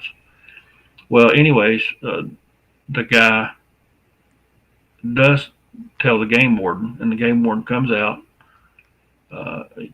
takes some blood samples, takes a lot of photographs, and he tells him, he says, now, there might be another government agency come and visit you. And he didn't know who, he said, well, who would it be? Another Fish and Wildlife guy or something? He said, no, it'd just be a government agency. Well, these two guys here showed up at his work. And if you've not listened to the whole interview, you really need to listen to it. It's really, I believe the guy. I spoke to the guy 2 or 3 times after our initial interview, and he waited, I think it was almost 10 years, if I'm not mistaken, before he actually told this. And without a doubt, these two guys that showed up at his work and then followed him home, these were what we would normally call the Men in Black, or you may want to call them enforcers, or whatever you want to call them. Those are the good people that shut people up. After we did our interview, I posted it. I got a call from him the next day or the day, I think it was the next day, and he was nervous. I took his call, of course, and he was nervous and speaking kind of rapidly, and he said that he had got a call, and all they told him was that they knew about the interview and that he would be hearing from them. And then I got another brief call from him probably, I don't know, a couple weeks later, and it was very brief, and he hung up. Well, since then, I've attempted to contact this guy through his business, through his mobile phone, through his email addresses. No contact whatsoever. It's like the guy fell off the face of the earth. His business, I tried to contact him through his business contact form. Nothing. Called the business, nothing. It's just like he totally disappeared. And I know where his business at. I've Googled it. I've seen it. It's a business that I don't know if it may not be doing good at this point if it's still operational. But at the time, a few years ago, his business should have been booming. It should have been. There's no way he would have just went out of business and moved to the Cayman Islands and changed his name. Very interesting case. I've actually recently even tried to talk to this guy again, to contact him, and still no contact whatsoever. And he said what I've, the few times that I've actually had people bring this up, was basically the same thing, maybe worded it a little different, but when they say, no, you don't understand, you did not see that. So yes, I did. No, you did not. And so it's basically, I hear the same thing. Well, what he was also said was that if I ain't mistaken, they act like they would get him in his business, act like they would put it in tax trouble. That is kind of what they lean toward, is financial, that they would destroy him financially if he kept telling about it. And if when the guy is telling the story, you can tell he's very uncomfortable, nervous, telling what the event that happened that led him to shooting a Bigfoot. I mean, it's just, you can tell it's really hard for him. It's an emotional thing that he went through. And if I remember correctly, I've not listened to the whole thing in years, even though it's a great story. And the only problem I had with this story was, at the time, it was when Rick Dyer had was supposedly shot the Bigfoot. It was kind of along that same time frame, and people automatically thought it was the Rick Dyer story. So I had to put on there, this is not the Rick Dyer story. I had to try to tell people, no, man, listen to it. This has nothing to do. Doesn't sound anything like Rick at all. They said this has nothing to do with Rick Dyer. It's not the Rick Dyer story, because people automatically assumed that shooting Bigfoot, it was the Rick Dyer story. But no, this guy, I believe his story, and if you'll listen to it, he's so emotional. It almost sounds like he's fixing to break down and cry telling the story. He's that emotional with it. And if I'm not mistaken, at the time we did the interview, other than the people who investigated it, the not park ranger, the wildlife guy, and the two men that come and visited him, he had told his wife, his dad, and me. That was the only three people I think he had told the whole story to. It's just, and to be honest, it's not really that far from me. And when I was contacting the guy a few years ago, or trying to contact the guy, I wanted to actually go over and talk to him and sit down and talk to him in person, because it's not that far, really. I mean, it's half a day's drive or whatever, maybe a little better. But like I say, the guy totally disappeared. And it was after our interview was posted, and it was after I got a call from him, and they told him they knew about the interview. What they did to him or whatever, I have no idea. If they made him move or killed him or whatever, I don't know. I really don't know what happened to him. But it was so unusual that his cell phone stopped working, his email stopped working, his contact page on his business stopped working. Just something not right there.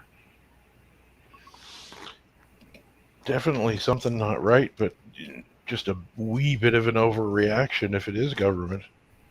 Well, in the original interview we did, when the wildlife guy comes out, he tells about this part.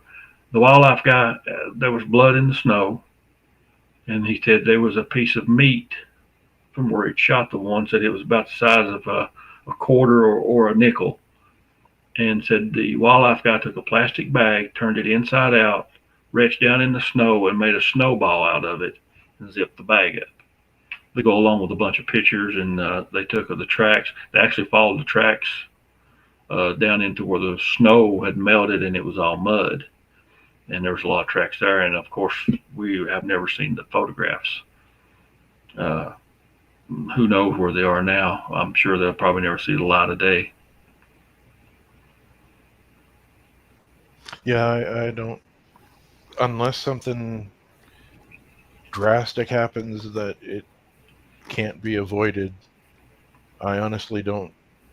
And like I said, I'm fine with it, but I honestly don't think you or I will see it in our lifetime that this isn't covered up. I mean, they look how long they did it with UFOs until they get to the point where Nobody cared.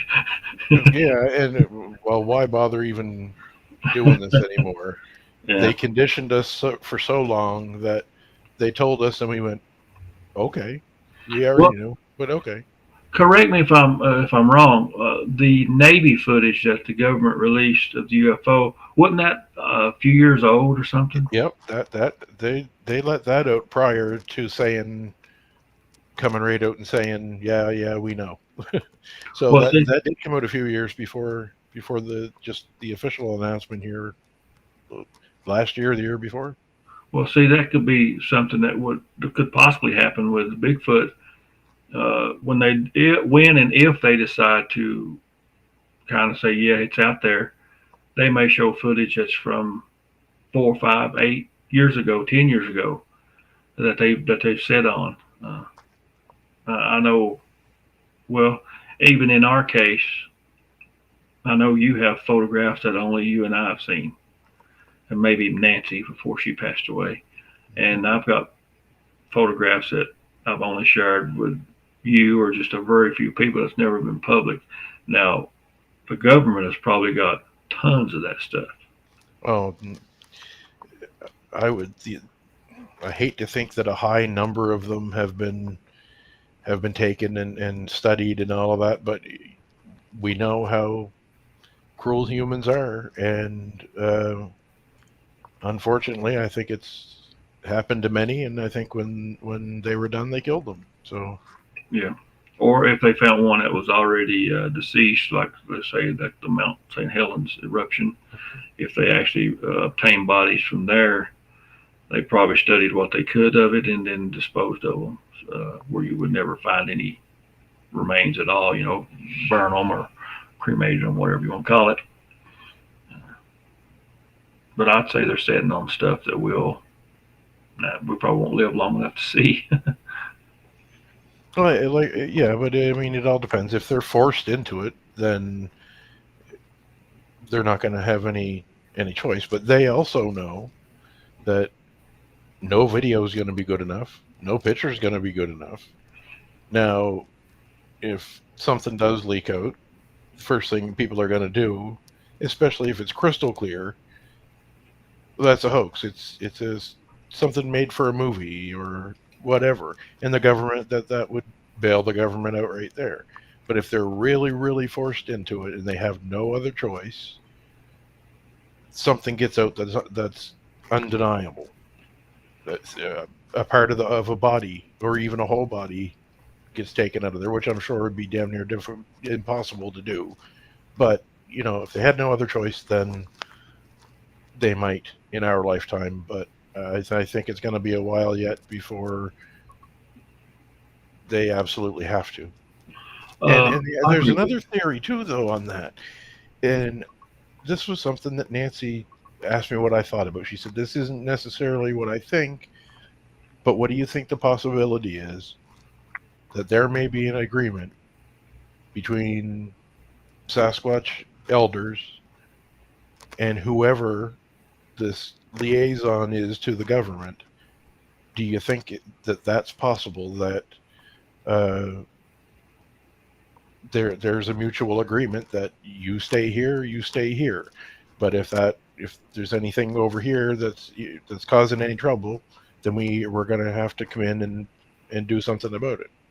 I think that's possible. I mean, I don't know about your area, but here in my area, Kentucky, we have had a lot of land purchased by the park system, which is I'm fine with that. I like protecting the area, but they're buying a lot of property up and making it a wildlife habitat, or it's adjoined to a state park, and they're expanding the state park, which it's a mountainous area where you wouldn't be able to, where most people would never go anyways. You'd have to hike forever to get there. I wonder if that could be possibly part of the, like you say, an agreement. And I think, and I've heard this before too, that there is an agreement between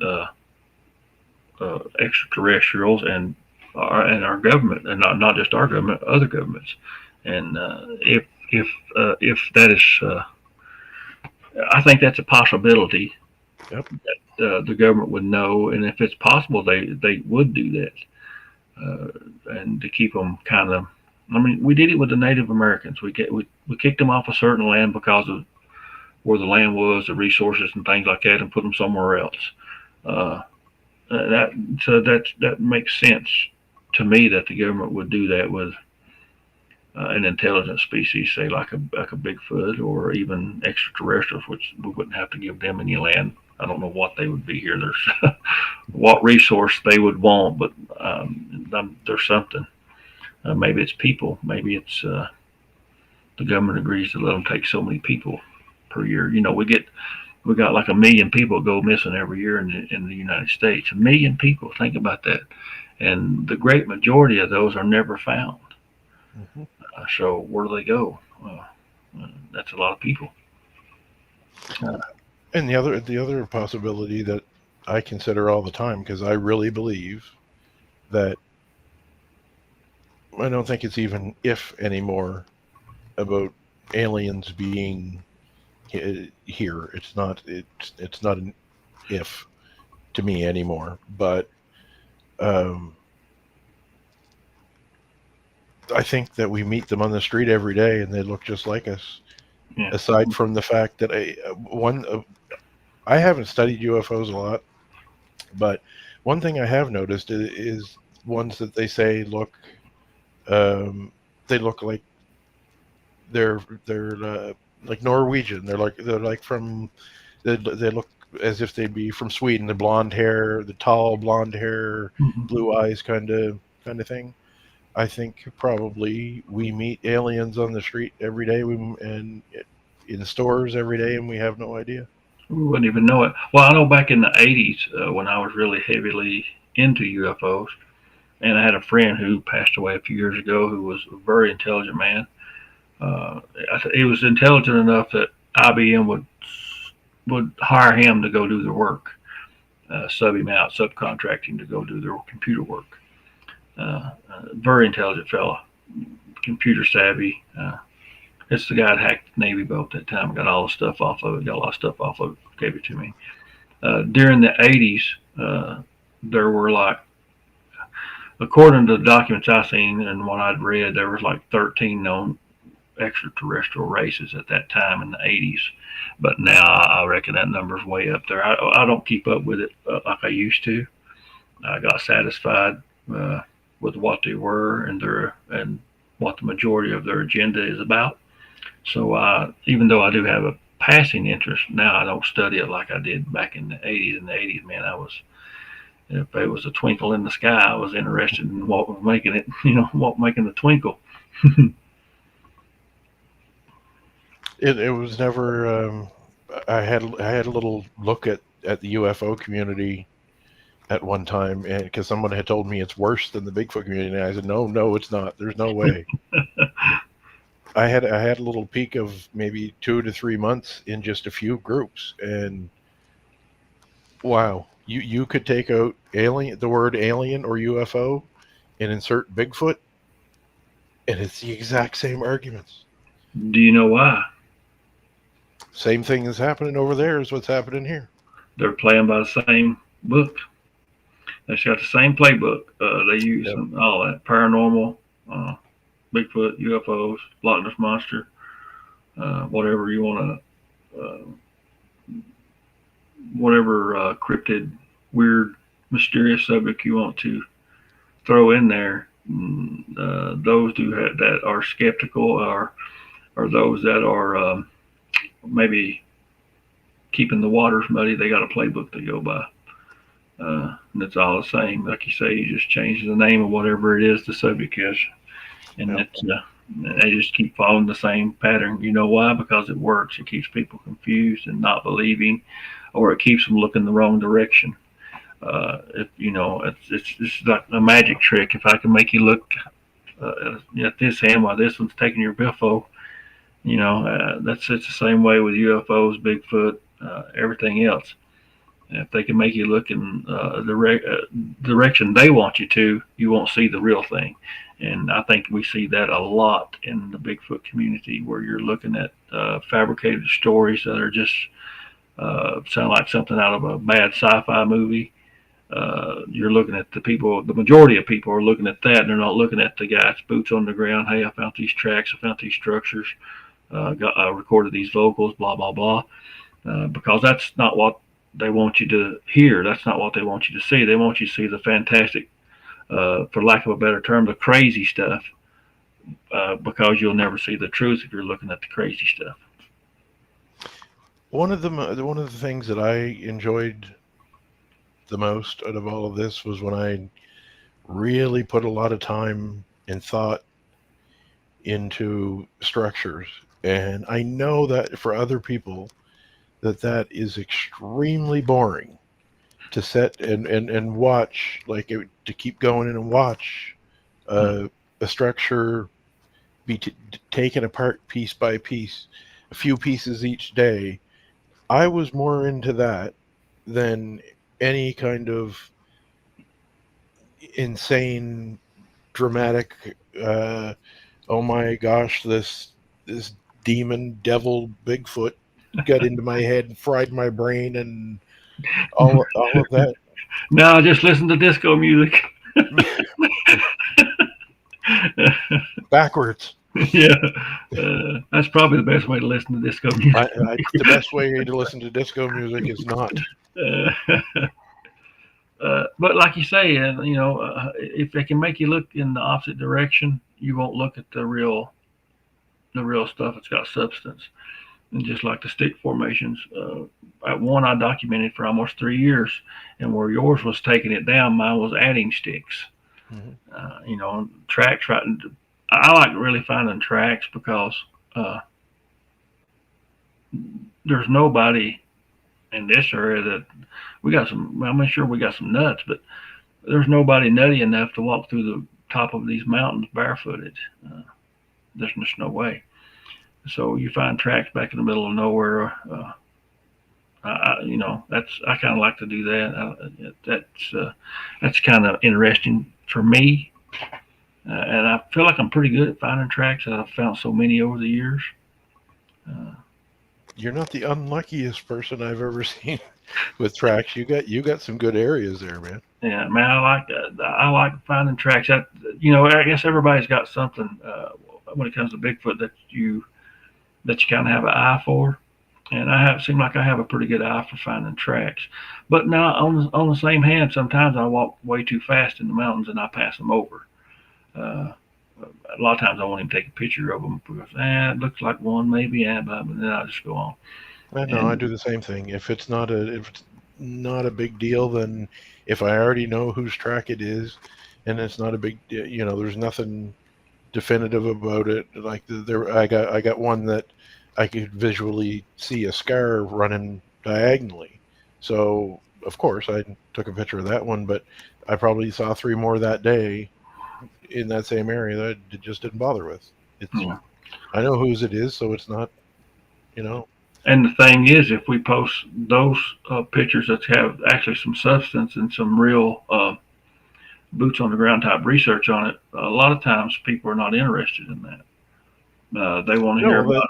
They want to hear about the fantastical stuff that somebody just created in their mind. They look at things like that as boring, because they want to be spoon-fed. Either what they think they want are clearer pictures and clearer video. That's what they say they want. But when you do spoon feed them that, well, that's when everything is fake. So they think they want it until you give it to them. But what they really want is the drama and the big crazy story that goes along with it. And they find the actual boots on the ground, trying to find patterns, trying to find, figure out different things. Like with the structures and that. To anybody else, that I understand why it would be boring. Sure. But you know what? When this is over and done with, it's going to be those kinds of things that they're going to look back on and rely on.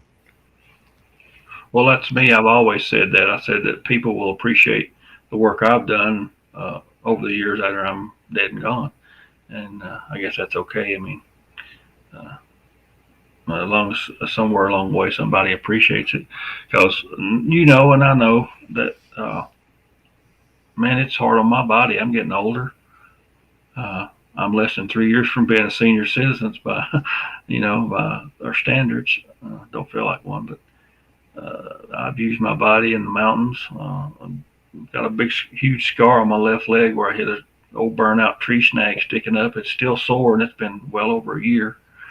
I remember that, actually. Yeah, where it made a scar, it's still sore if I push on it very much. So, I'm hopefully somewhere along the way people appreciate the effort. It's physically demanding. The right people do. The right people appreciate it. The problem is the right people are usually the ones that are least vocal. Yeah, well, that's what somebody told me once before. Said, you got supporters, they just don't say anything. Well, I like to have a pat on the back every once in a while, man. It's because it gets rough, bro. Throw us a friggin' bone once in a while. It gets rough. I'm a person who scrutinizes everything I do, say. I guess that's a flaw. Yeah, well, I am. I mean, at least I know my flaw. Like this show tonight, I will replay it in my mind a gazillion times of something I said or didn't say or should have said it when or we were should have talking said. about it. Man, I do the exact same thing every Friday night, which is why I don't get to sleep until 4 o'clock in the morning. I'm my worst critic, I think, on that. So, I don't necessarily need people to criticize me. I criticize myself plenty enough. Well, my father says to me all the time, "You're your own worst enemy. You don't need anybody else to run you down because you do enough of that yourself." So, and what people don't realize, personalities like you and I, where we do scrutinize everything we do and say, if somebody does come along and criticizes, man, it's devastating to me sometimes. I've had a hard time over the years getting over some of that stuff, as far as it bothered me. But now it don't bother me as bad as it used to. I mean, man, God, it just crippled me. It made me so depressed. Here I am busting my hump and trying my hardest and being as honest as I know how, and then somebody comes along and just, says something terrible about me. Well, I know, and it did the same thing to me, but with me, I got mad at the same time because what was going on is I went from being, oh yeah, he's a great guy, to the most evil man, this bad hoaxer, and all of this. How did that happen overnight? Like, what happened to the great guy that you knew yesterday? Yeah. But what bothers me, people are entitled to their opinion, and I'm fine with that. Sure. But if you've got to lie about me to prove your point, then you might not. I might not be the phony here. If you've got to lie to try and prove, and no matter how many times I shoot them down, and I'm going to shoot them down again this week, with new pictures because I didn't know that there was a way to prove 100% that something wasn't photoshopped, because everybody jumped on me about my 2018 pictures being photoshopped, and I'm like, well, I got no way to prove that they're not. Apparently, I'm not a techie. You know that. I don't know squat about technical stuff. Apparently, there is a way that I can put my pictures through this little doohickey and prove to everybody there is not an ounce of Photoshop in it. But I didn't know that. Yeah, that's the kind of thing that makes me mad, is when people lie about me. If you don't want to believe what I say, you don't want to believe my pictures, you don't want to believe my video, fine. But don't make up lies about me and say, this is what he did, this is what he's doing. Well, this goes back to our topic tonight. Could some of this be some of the misinformation that's in the Bigfoot community, spreading lies about honest people, people The who at third, least the try to third be honest. person involved, second biggest name involved in attacking right away is definitely the one that I talked about before, that claims to be just an interested skeptic, but yet their whole life is completely engulfed in the subject, and 24 hours a day, 7 days a week on Facebook, but yet still running a business that other businesses of that same type are, they can't make a go of it, but this guy can. Mhm. So yeah, two out of the three that did at the time, yeah, he was one of them.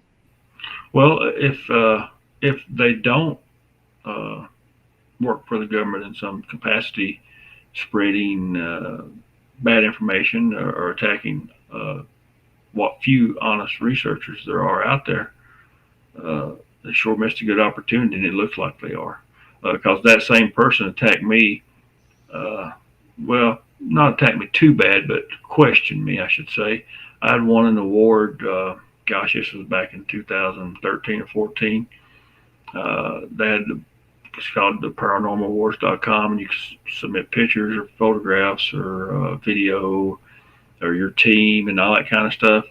And we won a few awards. Wasn't a whole lot of people that was up for the awards. There's just a few of us that actually done it. So we won. We won a few awards there. So the guy you're speaking of, he come at me hard, want to know where's this website at and who runs it and how did you win this, and you know what I mean? And it's just, buddy, why does it bother you? I mean, you're a gazillion miles away from me.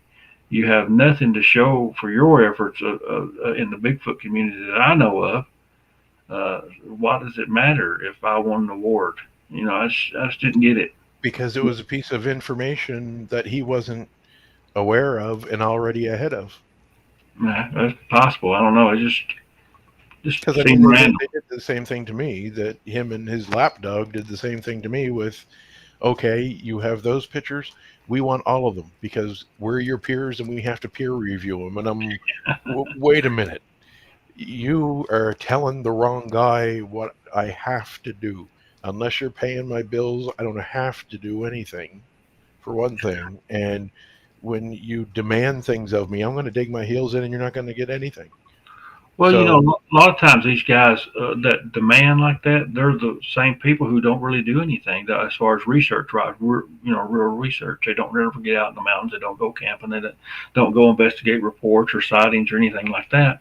well, they can't. They're always on Facebook. Well, I'm on Facebook a lot, but I'm usually working. So. Well, yeah, I know. I have my phone with me and that Right. too. But I mean, they don't miss a beat. But I guess we are over time a little bit. So I guess in closing, we want to, in my opinion, and Leo, you can give yours afterwards. My opinion is there's no way that the government does not know about Bigfoot. And I will go even as far to say that I think there are people who are, I guess, hired or placed in the Bigfoot community to spread false information, attack honest or real Bigfoot pictures and researchers, just to keep the waters muddy. I've seen the playbook play out in the UFO community, and now it's playing out in the Bigfoot community. So in closing, I guess I would say that yes, the government knows about Bigfoot. Yes, men in black are real. Yes, they are spies in the ranks that not only fish for information and locations, but they also spread bad information and attack people who are honest and who show real evidence. What's your final thoughts, Leo?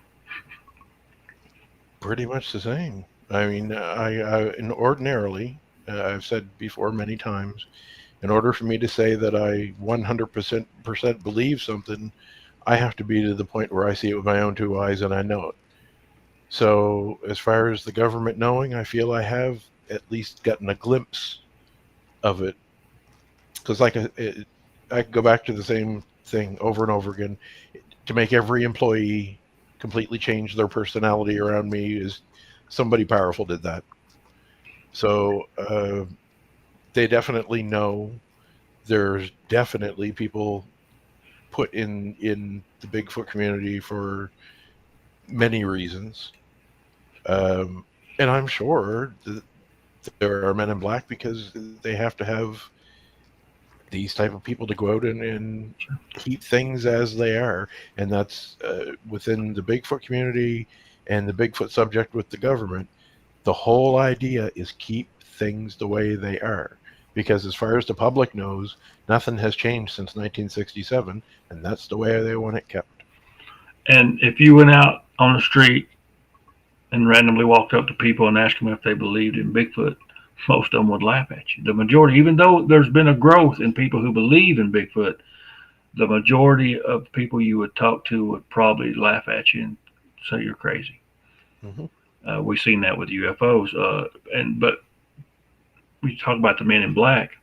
If you remember back to the Roswell incident, some of those people came forward years later and talked about how, I guess, the military men in black was told them there was a big desert and they would never find them. In other words, they basically threatened to kill them if they talked about it. Yep. I remember one lady, I don't remember her name, but tears rolled down her cheeks as she was talking about this. I'd say she's probably passed away by now because she was an older lady back then, or seemed older to me. Maybe that's just because I was younger. But don't never think for 1 second that the government don't know and they don't take efforts to suppress information, because they do. It happens. And it's not only with Bigfoot and UFOs, it's with a whole lot of other stuff too. The government is the government, and overall, they're disliked for a reason. There's many, many reasons. Well, the government's not set up and run the way it was intended. No. Yeah. So anytime you get a gazillion dollars involved, it changes things. Tends to make a bit of a difference, yeah. Yeah, it does. All right, guys, I appreciate everybody that tuned in. And where was Rebecca tonight, buddy? She must have got kicked off of the internet again. Oh no, she was on earlier, but well, I'm gonna tell her I missed her and not in the chat room. She usually takes care of that for us. Well, see, when she goes into the other rooms, so she doesn't get feedback and all that. She goes into the other room with her tablet. Mm-hmm. The last few times it's been kicking her off, so she has to sign back in again and gets kicked off. Yeah, I may have to get her a one of those extenders and put in the room. I already got one. Have you? All right, good deal. And it's still kicking her off. Still doing it. Must be a bandwidth issue then. But I'll tell her I missed her now.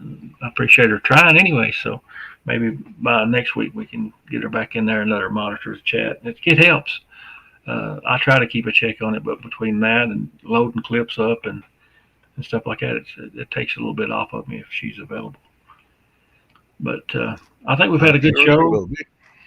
I think we've had a good show. We've brought a lot of stuff out, shared some stuff that's never been shared before, really. Some information. But this is just probably the tip of the iceberg. There's a lot more.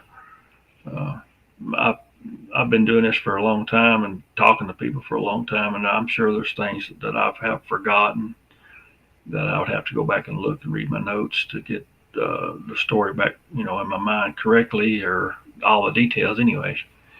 But I think we've had a pretty good show, and I hope everybody enjoyed it, and appreciate everybody that tuned in.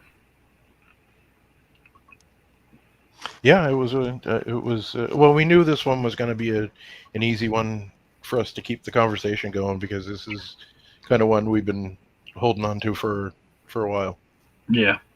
And there's, without a doubt, there's a lot more we could have got into as far as, I talked to a lot of people, man. I know you probably have too. I've talked to a lot of people and heard a lot of stories, and some of them you can kind of verify, and some of them you can kind of fill out the person. Some of them you can't. That's just the way it is. But I guess we'll just sign off for now. Say bye, Leo. Bye, Leo. And we're going to have us a show next week. No bad luck. We both need to get a tattoo that NBL. No bad luck. No bad luck. Yeah. Yep. Good Lord willing. That's what we, good Lord willing, the creek don't rise. That's usually what Good we Lord say. willing, the creek don't rise. Yep, that's the one. All right, Leo, be good, man. I'll talk to you in a while. Okay. Yeah. Oh gosh, I got the wrong thing on. All right, guys, we'll see you. See you next time. Thank you all.